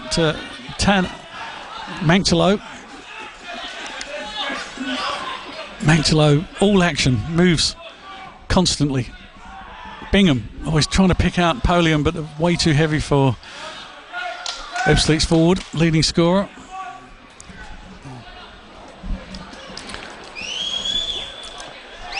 I mean, 4-0 is, I think, a fair reflection of the dominance that Gateshead have had.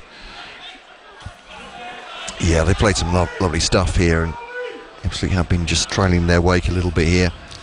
And I think any manager that comes into Ebbsfleet, whether it's Josh Wright or anybody else, they can look at what the issues are, but sorting them out in double quick time is a lot harder to do. Yeah, absolutely. Joanne Malcolm coming on up front, former West Brom youngster. Grayson. Well, they've not got Orsini now to chase after things, but they do have Malcolm. They've got several players on loan that have served them with good effect. And that ball is a hopeful punt forward. And Polian almost getting the better of Radcliffe, but Radcliffe read that so well. Here he is again. And I think Gateshead a model of a successful National League side with strength, skill, discipline, and young legs in the side, mixed with a little bit of experience. Yeah, you're right. I think I've been very impressed by how quickly they move the ball, and as you say, they have pace in the side as well, not just with the ball, but also across the ground, making it very difficult. You can understand why they're in the upper echelons. And they don't give the ball away. No. That's the key. I mean, it's hard to pick one player, but Callum Whelan, who scored the first goal, just playing the ball forward there. He's been everywhere, hasn't he? He's been great, isn't he? Yeah, you're right. He's been playing deep, isn't he? Picking the ball up off the back three and then coming forward as well. Well, in fact, they've got a pivot because they've got Whelan and now Booty who's on the ball now. They've been doing it together. And, you know, when it's on the right-hand side, it's Whelan doing it. When it's on the left, it's Booty doing it, and then they interchange. All of them in midfield, very comfortable on the ball. Add Newton to that as well, couldn't you? And Warman. They've not really gone down the lines, have they? They've got the ability to, but they've not needed to. Oh, here's Malcolm in the middle. Malcolm in the middle. Was that a TV show? It was indeed. They're still buzzing around that Fleet area. Oh, and a lovely back heel. And they're putting pressure on Ebbsfleet, but the Fleet are doing their utmost to keep their lines clear. Yeah, it was a bit all aboard the showboat, that, wasn't it? As they were moving the ball into the Ebbsfleet penalty area, seemingly unstoppable. A little back heel there from Grayson into the path of Javan Malcolm, but Ebbsfleet do eventually clear and get themselves a throw halfway inside their own half, but they are trailing by 4-0 here on BBC Radio Kent Sports Hub. And we've had 22 minutes of the second half, so we're 3/4 of the way through the game. Looks like Jeffy Tanga may be coming on for Ebbsfleet. And today marks the last home game of 2024 for Ebbsfleet, and I think most people will think it's been a pretty bad calendar year for the side. It started poorly under Dennis Kutrebe. They just about got out of jail with Danny Searle on the last out at Boreham Wood, and then Danny Searle's magic touch wore out and he was replaced by Harry Watling. That didn't go so great, and now Josh Wright is trying to find a formula to get them back to the right track. So 2024 will be an annus horribilis, to quote dear Queen Elizabeth II, and one to be forgotten. Better times lay ahead. And as Winston Churchill said, when you're going through hell, keep going. So there you go, a little bit of historical philosophy for you as the ball is back with Mason.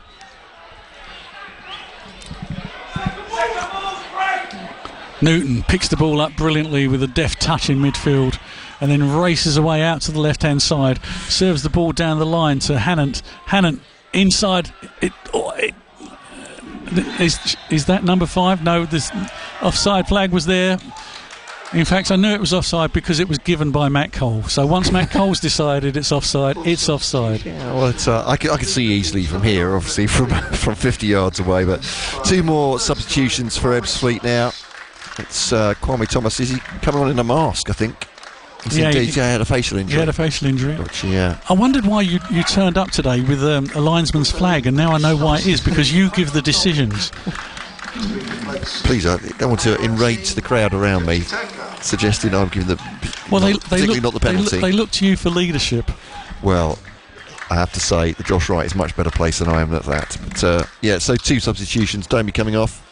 And Bingham. Sorry, I missed the other one as to well. To be replaced by Kwame Thomas and Jeff Tanga. Yeah, but 4-0 down Ebbsfleet. This game is surely gone. In our other feature games, Maidstone leading Farnborough by 3 goals to 0. It's still goalless between Folkestone and Dartford in the Isthmian Premier. So Warman's coming off now for Liam Humbles, who's the man with no number on the team sheet, but he's been given one. 15. It's been given 14, is it? Oh, 15. 15, yeah, if you're looking for your bingo numbers or lottery numbers tonight. So that change is being made with 70 minutes on the clock. And it'll be interesting to see what these 2 attacking players can do for Ebbsfleet. They've only really had 1 serious attempt at goal. That was the one by Polian in the first half. And Gateshead now, with 20 minutes to go, they're really seeing time out. And it's about their professionalism and game management as Tanga concedes a free kick. Grayson waits for players to shape up. He's going to leave it to Booty.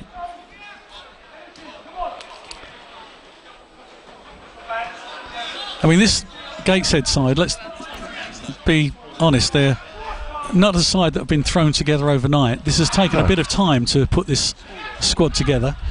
And last season, they did well. They had issues with the ground that maybe could have affected their progress through the playoffs, but I think that's been resolved for the time being.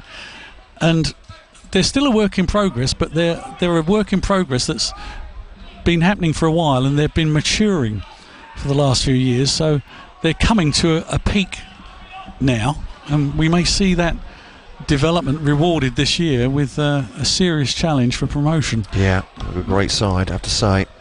So I think Ebbsfleet, they're almost certain to be relegated, and I'm sure some thoughts around the club, maybe not just right, are going to start turning to what they do next season, and how many of these players are still going to be around when the retain list is announced in the summer. Yeah, I guess a couple of. Crikey, it's a strong challenge from Craig Tanner, but I think that was a bit of. I think that was after the event. Then Cosgrave has brought down his man on the far side. As it's going to be a free kick. Certainly, if the first one wasn't, Craig Tanner made sure the second one was. Tunbridge have gone a goal to 0 up at Boreham Wood. That's a great result for them. Absolutely right. Or great score for them that could lead to a great result.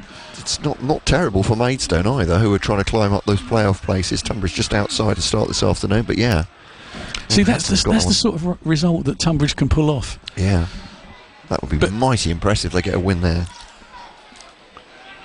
Well, the free kick is being taken by Gateshead on the far side in front of the old wooden stand.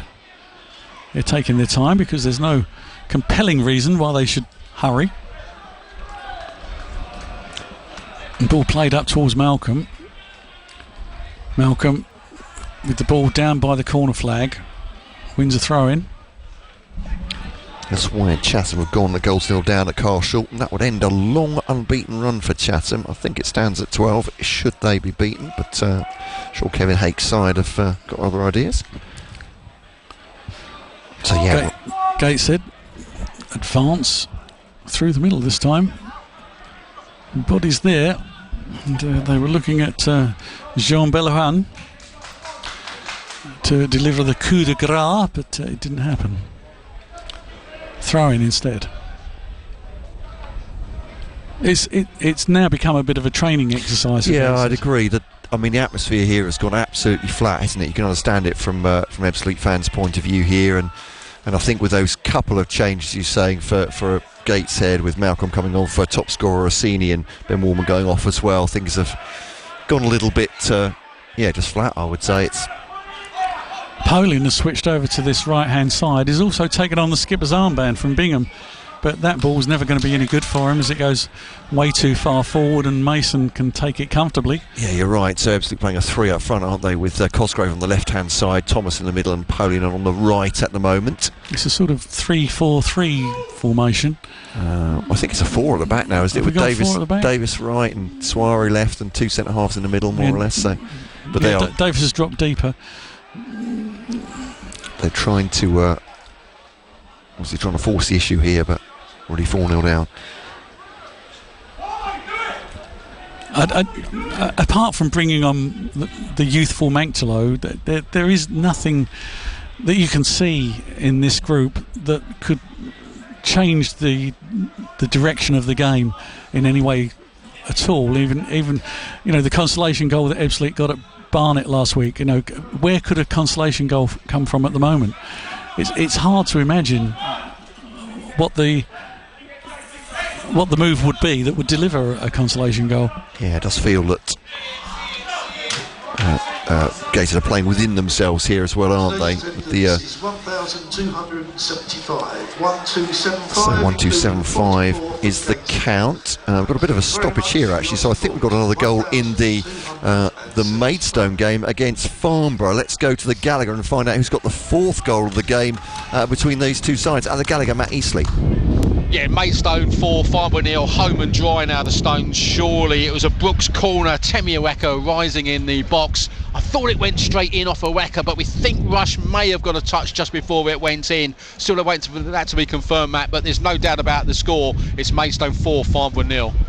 So they lead by 4-0 in National South. Welling are 2-0 down now at Salisbury. Here it's Ebbsfleet United 0, Gateshead 4, and I have to say it was a bit of an ugly passage of play from both sides there. Actually, Welling have got a goal back against Salisbury. Gene Kennedy making it 2-1 now, but Maidstone chance going from strength to strength, it appears. Well, as I said, when the Stones begin to roll, it usually ends up in celebration, and I think they're on that roll now. They've got the bit between their teeth. George Elacobi strengthened his side recently and is paying dividends. He's done it at the right time. Other teams are going to have to look over their shoulder at Maidstone making a charge, and they're going to be worried about Maidstone consolidating their place in the playoff places. Yeah, absolutely at this point. As we say, Tunbridge Angels, I think they might have been pegged back by Boreham Wood, but were leading. Anyway, back to the game here. And it's Owen Mason, the Gateshead goalkeeper, who's had very little to do apart from parry that one shot from Dominic Polian early in the first half. He's had a fairly quiet game, has the Gateshead goalkeeper.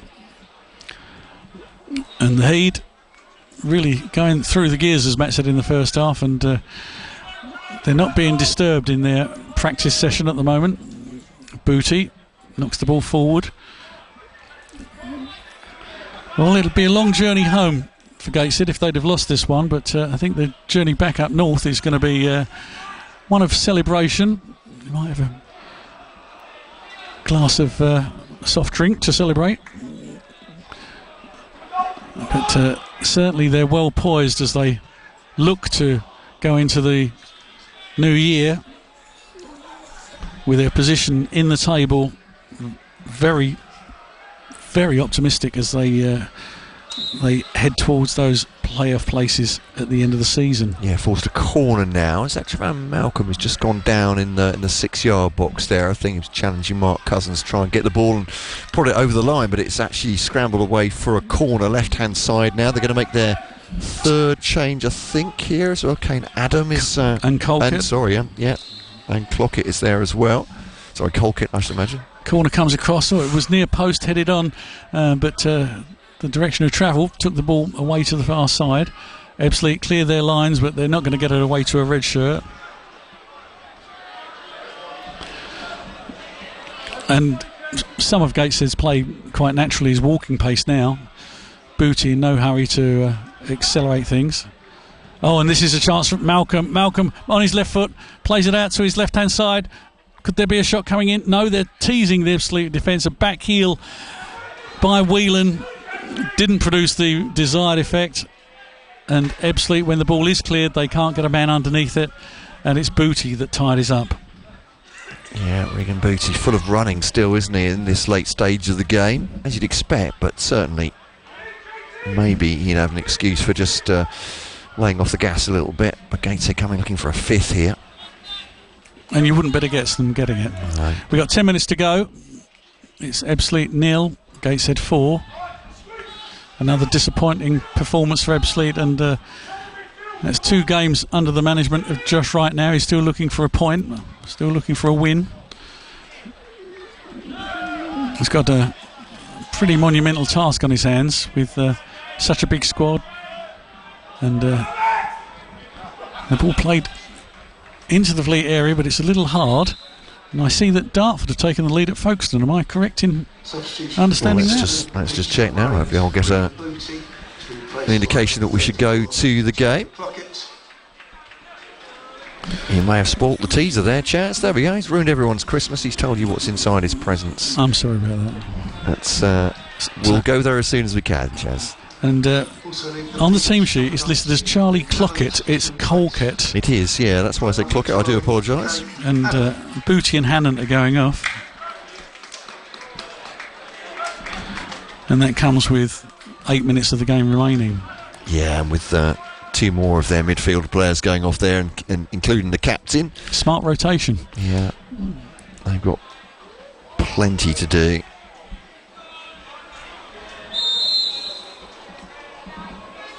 So the goal kick's taken by Mark Cousins. Goes towards the left-hand side. It's headed on by Kwame Thomas, the man in the mask. Ebbsfleet trying to dig it out of that channel on the touchline. Win a corner.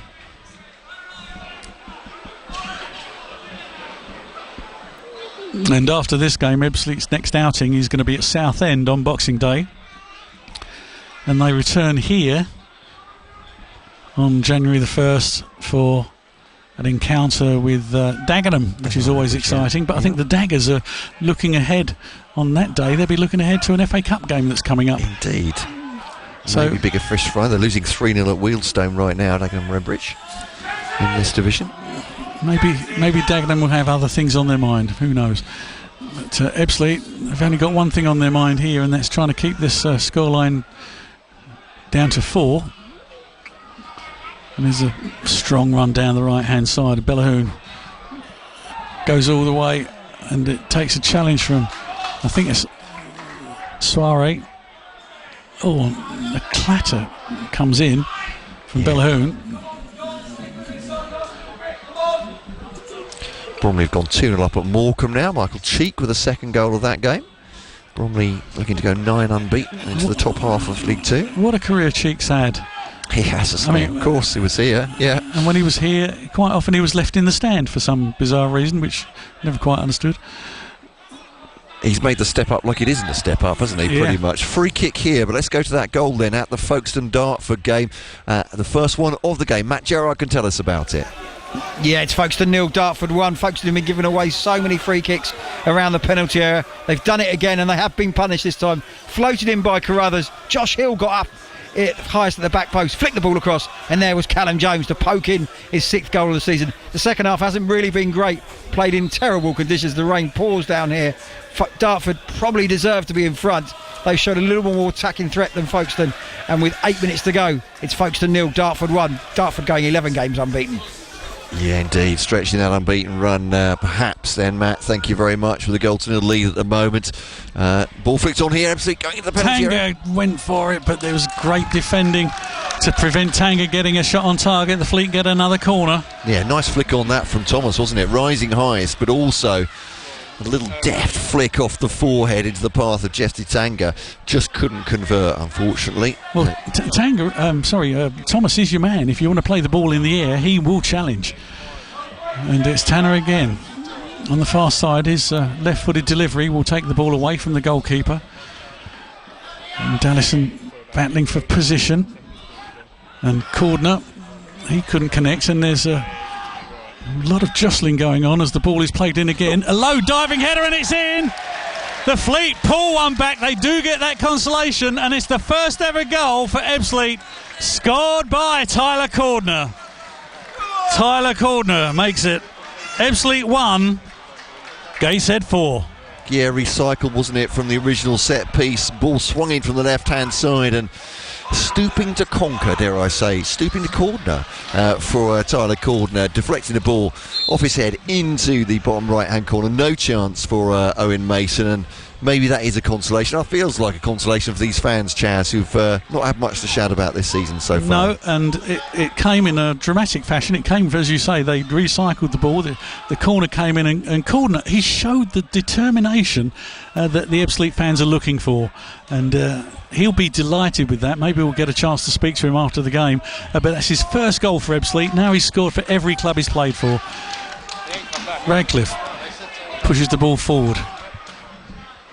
Bellahoon. Newton, he's been a tormentor, certainly of Tanner out there. They've had a fascinating tussle. Thomas. Now Ebbsfleet playing with a bit of a zip about them. The ball out on the left-hand side. Ebbsfleet with players flooding into the area. They lose possession though, and it was Cosgrave who was the man who got caught. Yeah, fans don't like that, but I'm afraid Number 5, Tyler Cordner. challenge just coming from behind there from Max Mangtelo, and his player just coming from the wrong side. Winning goes to ground. It's a free kick, but yeah, celebrating there the PA, the first goal of his career. Ebbsfleet career, I should say. Yeah, he will be pleased with that. Yeah. I had a chat with him a few weeks ago, and he was saying that he has got goals wherever he's been, but not yet for Ebbsfleet. And if only a few more players showed the same determination that he showed there to get on the score sheet. Well, this is a lot of work being done here to defend their goal. Tanner tidying up at the back, and the ball going to go out for a throw-in down by the corner flag. Ebbsfleet want to press high here. Yeah, it's a bit of a lump forward, but as you're right, they can try and put pressure on. Jez Davis moves forward, keeping an eye on Adam. We're told the Maidstone game, further drama there. Maidstone leading by 4-0, but it looks like centre-half Temi Awika has been injured, and goalkeeper Lenny Holden is coming on for him. There we go. That's wow. Matt Eastley will tell us more about that. Almost certainly going to be a Maidstone win, but.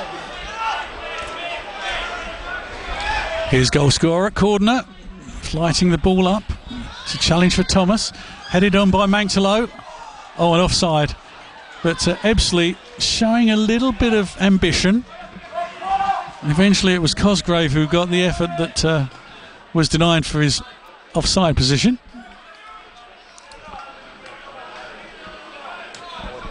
Gateshead playing it around confidently though, and bring the ball away and then surrender possession to Davis. Davis to Mangtelo.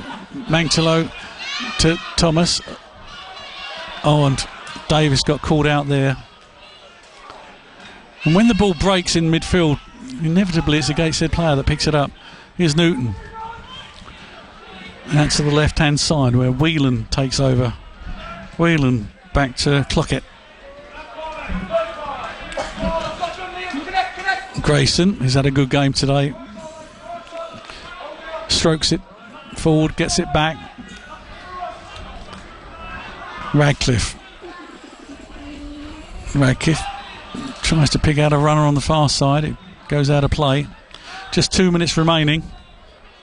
Yeah, we're all hearing that. Lenny Holden, reserve goalkeeper for Maidstone, has come on as an outfield player for Temi Aweka, who's had to go off. And Lenny Holden will eventually be will put up front for Stones and their 4-0 win.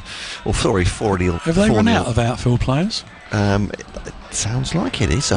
We'll get the news from Matt easily, won't we, in a few minutes' time? But yeah, absolutely, they're leading 4-0. Be an interesting story. Lenny Holden is on, yeah. So Humbles, the man who had no name on the team sheet. That's on the right-hand side. Newton advances diagonally across the field to Whelan. And ball now on the left flank. Coming back inside to Clockett. Grayson. You're doing it now, Colquitt. Yeah. Colquitt. Beg your pardon. And 5 minutes minimum to be added as a corner is awarded. Yeah, forced corner down the left-hand side there. Kane Adam running strongly into the edge of the 6-yard box, and tackle coming in from Tanga, I think, who's back there defending, but a corner from the left-hand side. So that's corner number 9 for the Heed. Can they pile on the agony for Ebbsfleet? Be interesting to hear from Josh Wright after the game to see what positives he takes from this game. Yeah. I'm sure he will find some things. Well, as much as anything, it's his first couple of games, isn't it? He's looking at what this team can do for him, the way he wants to play. Well, he's got to work everything out. Oh, shot comes over the bar. He's got to work out systems. He's got to work out personnel. He's got to look at the players that he feels he can trust, the players that he feels are not giving as much as he wants. You know, he's got a lot of big decisions to make. A lot of players out of this team injured today. Injured. Suffering from the virus today. So it was always going to be a weakened team. This Gateshead side is not one you want to turn up with a weakened team against. Let's face it, as a start. So, as we said, maybe the writing was on the wall, but as you say, it will be interesting to hear what Josh Wright has made of this. I don't think he will offer any excuses. I think he won't look at the virus as a reason they lost. You know, he's a very positive person, and he kind of takes. He's a fatalist. You know, takes the hand that he's dealt with. Tanga trying to dash back and help out, but commits a foul. You can almost predict that was going to happen. Just the speed that Williams was going down the right-hand side, actually. He's lone. He's from Birmingham, I think. He's looked really good. This is a good ball into the area. I thought that was going to be number 5, but Whelan managed to drill it past the post. Yeah, Whelan again, as you say, he's been all over the field, hasn't he? And suddenly finds himself in a striker position down the left-hand side, trying to latch onto that ball. Can't quite do it. So full credit to this Gateshead side. They've done a marvellous job here at Stonebridge Road, making illness-ravaged Ebbsfleet United struggle today. They've restricted Ebbsfleet's chances. They've played very well within themselves, I think. They've been patient. They've picked off Ebbsfleet with 4 goals that have been scattered across the game, 2 in the first half, 2 in the second. And Ebbsfleet can look at the opposition and say, well, that's what we've got to aspire to. And whether we get there next season or the year after, that's where we've got to be headed. As another corner is awarded. Yeah, it looks like Gateshead the gap will stay at 4 points to top of the table York City, but closing in on Barnet and Forest Green, who at the moment are both tied. So, Barnet home to Halifax Town and Forest Green at home to Aldershot. Down at the bottom of the table, I think most of the sides are losing as the corner's delivered. Long. Corner's cleared. Ebbsfleet trying to get on the ball, but they're struggling. But Tanga is fouled as he comes away with the ball. Yeah, it's just a niggling foul being pulled back, wasn't it? Newton just tried to hold him up. And the ball dropping in midfield. I said Wildstone are winning, so they look like they get away a little bit from the drop zone. But Aldershot with a draw in 19th, and then you're right, everyone else is losing below that. And there's a shot coming in, saved by Cousins.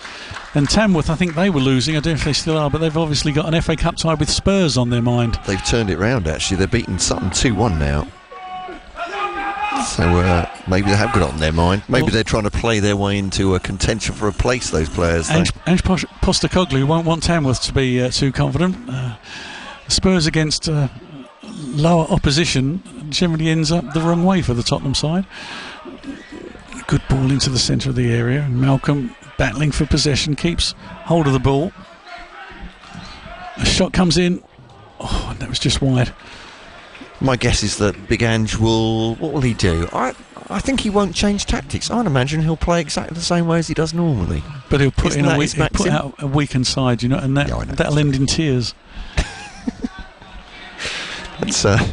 That's different tears for a different day, Chaz. Yeah, okay.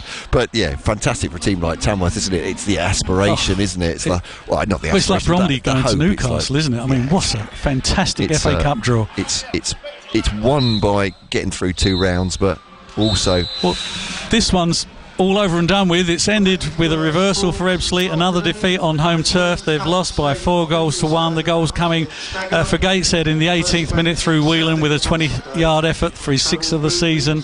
On 39 minutes they made it 2-0 when Hannon scored a penalty after Craig Tanner had judged to have fouled in the area, and then we had to wait till the second half before they added a third. This time it was Owen Assini with his 10th of the season, and he made it 11 for the season on 63 minutes with his 2nd of the game.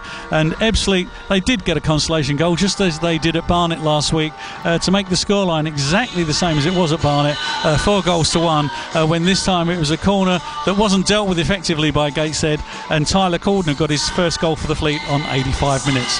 It's ended here. Ebbsfleet 1, Gateshead 4. Yeah, and the gap growing from Ebbsfleet to possible safety to 13 points. AFC Fylde are losing, but Wealdstone trying to get themselves away from there. The bottom 4 are winning at the moment. So too Woking are beating Altrincham. Fleet on 9 points. AFC Fylde just outside the relegation zone look like they'll be on 22. Still 6 points behind Boston, whose game against Rochdale was postponed today. Mickey, great to have your company this afternoon, and for all the Gateshead fans that have joined us on this commentary, thank you for listening, and your side did themselves proud today. Ebbsfleet, a really difficult afternoon for them, but from a Gateshead point of view, really impressed by what they did. A very, very good football to watch as well. We wish you a Merry Christmas, Mickey. Thank you for your comments. Elsewhere, Salisbury 3 now, Welling United 1. As I said, Welling aren't in imminent danger of the drop zone, but it's 18th or 19th place, 18th between those two sides. Not a great afternoon for Welling. That one's looking like. Maidstone still leading Farnborough by 4-0 as far as we know, and Dartford hoping to hold on to a 1-0 win at Folkestone. In the same division, the Isthmian Premier, Dover winning 2-0 at Cheshunt. Boreham Wood, destination for Tunbridge, who were leading playoff place, to Boreham Wood, but it's 1-1 late in that game, so we'll bring you full times as soon as we can. In fact, we can at Maidstone now, where they're going to add another one to their great unbeaten run, perhaps even take 3 points today at Maidstone, playing another playoff place side, Farnborough. Here's the story of this one from the Gallagher with Matt Eastleigh. Yes, it finished Maidstone 4, Farnborough 0. An absolutely supreme performance by Maidstone, who swept aside a genuine playoff rival in Farnborough, who just couldn't deal with a display of attacking football from the word go. And Maidstone thoroughly deserved the acclaim that's currently being bestowed on them by the delirious fans in the Genco stand. And it was really that strike force again that did it. On 27 minutes, Aaron Blair getting a really good goal, swiveling on the edge of the box, planting a delicious right-footed shot past Jack Turner. 15 minutes later, on 42 minutes, Sol Wanjo Smith head from the halfway line, drew Turner, a little dinked finish that just crept into the far post to make it 2-0 at half-time. If Farnborough were given a rollicking at half-time and told to keep it tight, well, it failed miserably, because straight out of the traps in the second half, Blair found Papadopoulos, whose beautiful angled shot rocketed past Turner to make it 3-0. Then on 75 minutes, a corner from Ben Brooks, it was Temi Aweka, rose in the box. He headed it down. It looked like it went straight in. We thought it was an Aweka goal, but in the eventuality, it looks like Matt Rush just got a touch to take it over the line. A really, really supreme performance by Maidstone United. 4 straight wins, 4 clean sheets, and here's a stat. We believe it is Maidstone's best run since 2005 in the Kent League, when they went unbeaten for 23 games, but this is the best run for 19 years by Stones, and they really, really are in fine fettle, and what a pre-Christmas or an early Christmas present for their fans, who are absolutely delighted. George Elakobe's delighted. It really was a very, very good performance indeed by Maidstone. It finished Maidstone 4, Farnborough 0.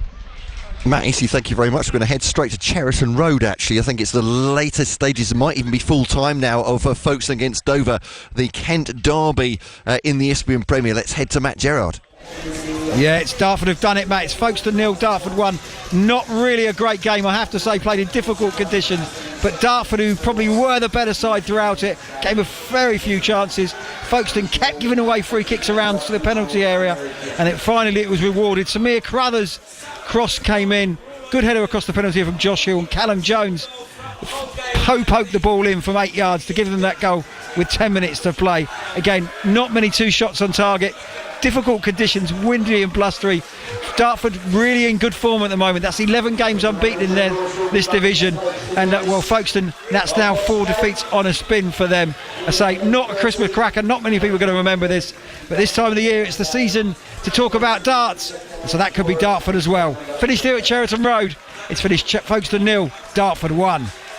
I wonder what Matt Gerrard's walk-on music would be. Answers on a postcard. Elsewhere in that division, Dover have beaten Cheshunt by 2-1. So Dover keeping their 5-point lead at the top. Cray Valley Paper Mills won 4-2 at Dulwich Hamlet. Great result for them as well. They go second because Billericay Town were held by 1-1 draw. I'll get there eventually, to a 1-1 draw by the other Cray side, Cray Wanderers. Actually, that's still in the latter stages, perhaps still going through injury time, but it looks like Cray Valley Paper Mills will go second, Dartford in third, and Chatham Town looks like they're going down to their first defeat in 10 plus games. It's a 10 or a 12 match unbeaten run. I'm going to have to check my notes in a second, but they have lost, yes they have indeed, to Carshalton Athletic by 2-0. They go out of the top 5 certainly this evening in that division. Looking into National South, that impressive win from Maidstone puts them, or keeps them 5th in the table, 4 points behind Torquay United if they hold on to their 1-0 win at home to Hemel Hempstead. So Torquay top of the table if they take that win through. As I said, just 4 points between Maidstone in 5th and Torquay top there. So Maidstone, another great win for them. Tunbridge ended up with a draw at Boreham Wood. They were leading at one stage. Would have been great news for them, and within 2 points of the playoffs, but 4 points is the gap between the Angels now and the top 7 after a 1-1 draw. Ryan Hansen scoring their goal, but quickly equalised by the home side, Boreham Wood, who stay in 3rd place, or go down to 3rd place in that division, with Truro City taking over in 2nd. We await Josh Wright, the Ebbsfleet manager, to come and speak to us very shortly, but here on BBC Radio Kent Sports Hub, it's 2 minutes past 5. The Sports Hub with Matt Cole. BBC Radio Kent. Yeah, and a flavour of what's been happening this afternoon. First home game in charge for Josh Wright, having stepped up from club captain to team manager a week ago. It didn't go well for Fleet. Gateshead were ruthless here at Stonebridge Road. Hannon leaves it to Werman, but this is Orsini. Orsini makes it 4. Orsini in an emphatic finish past Mark Cousins. Orsini with his 2nd of the game. Goal.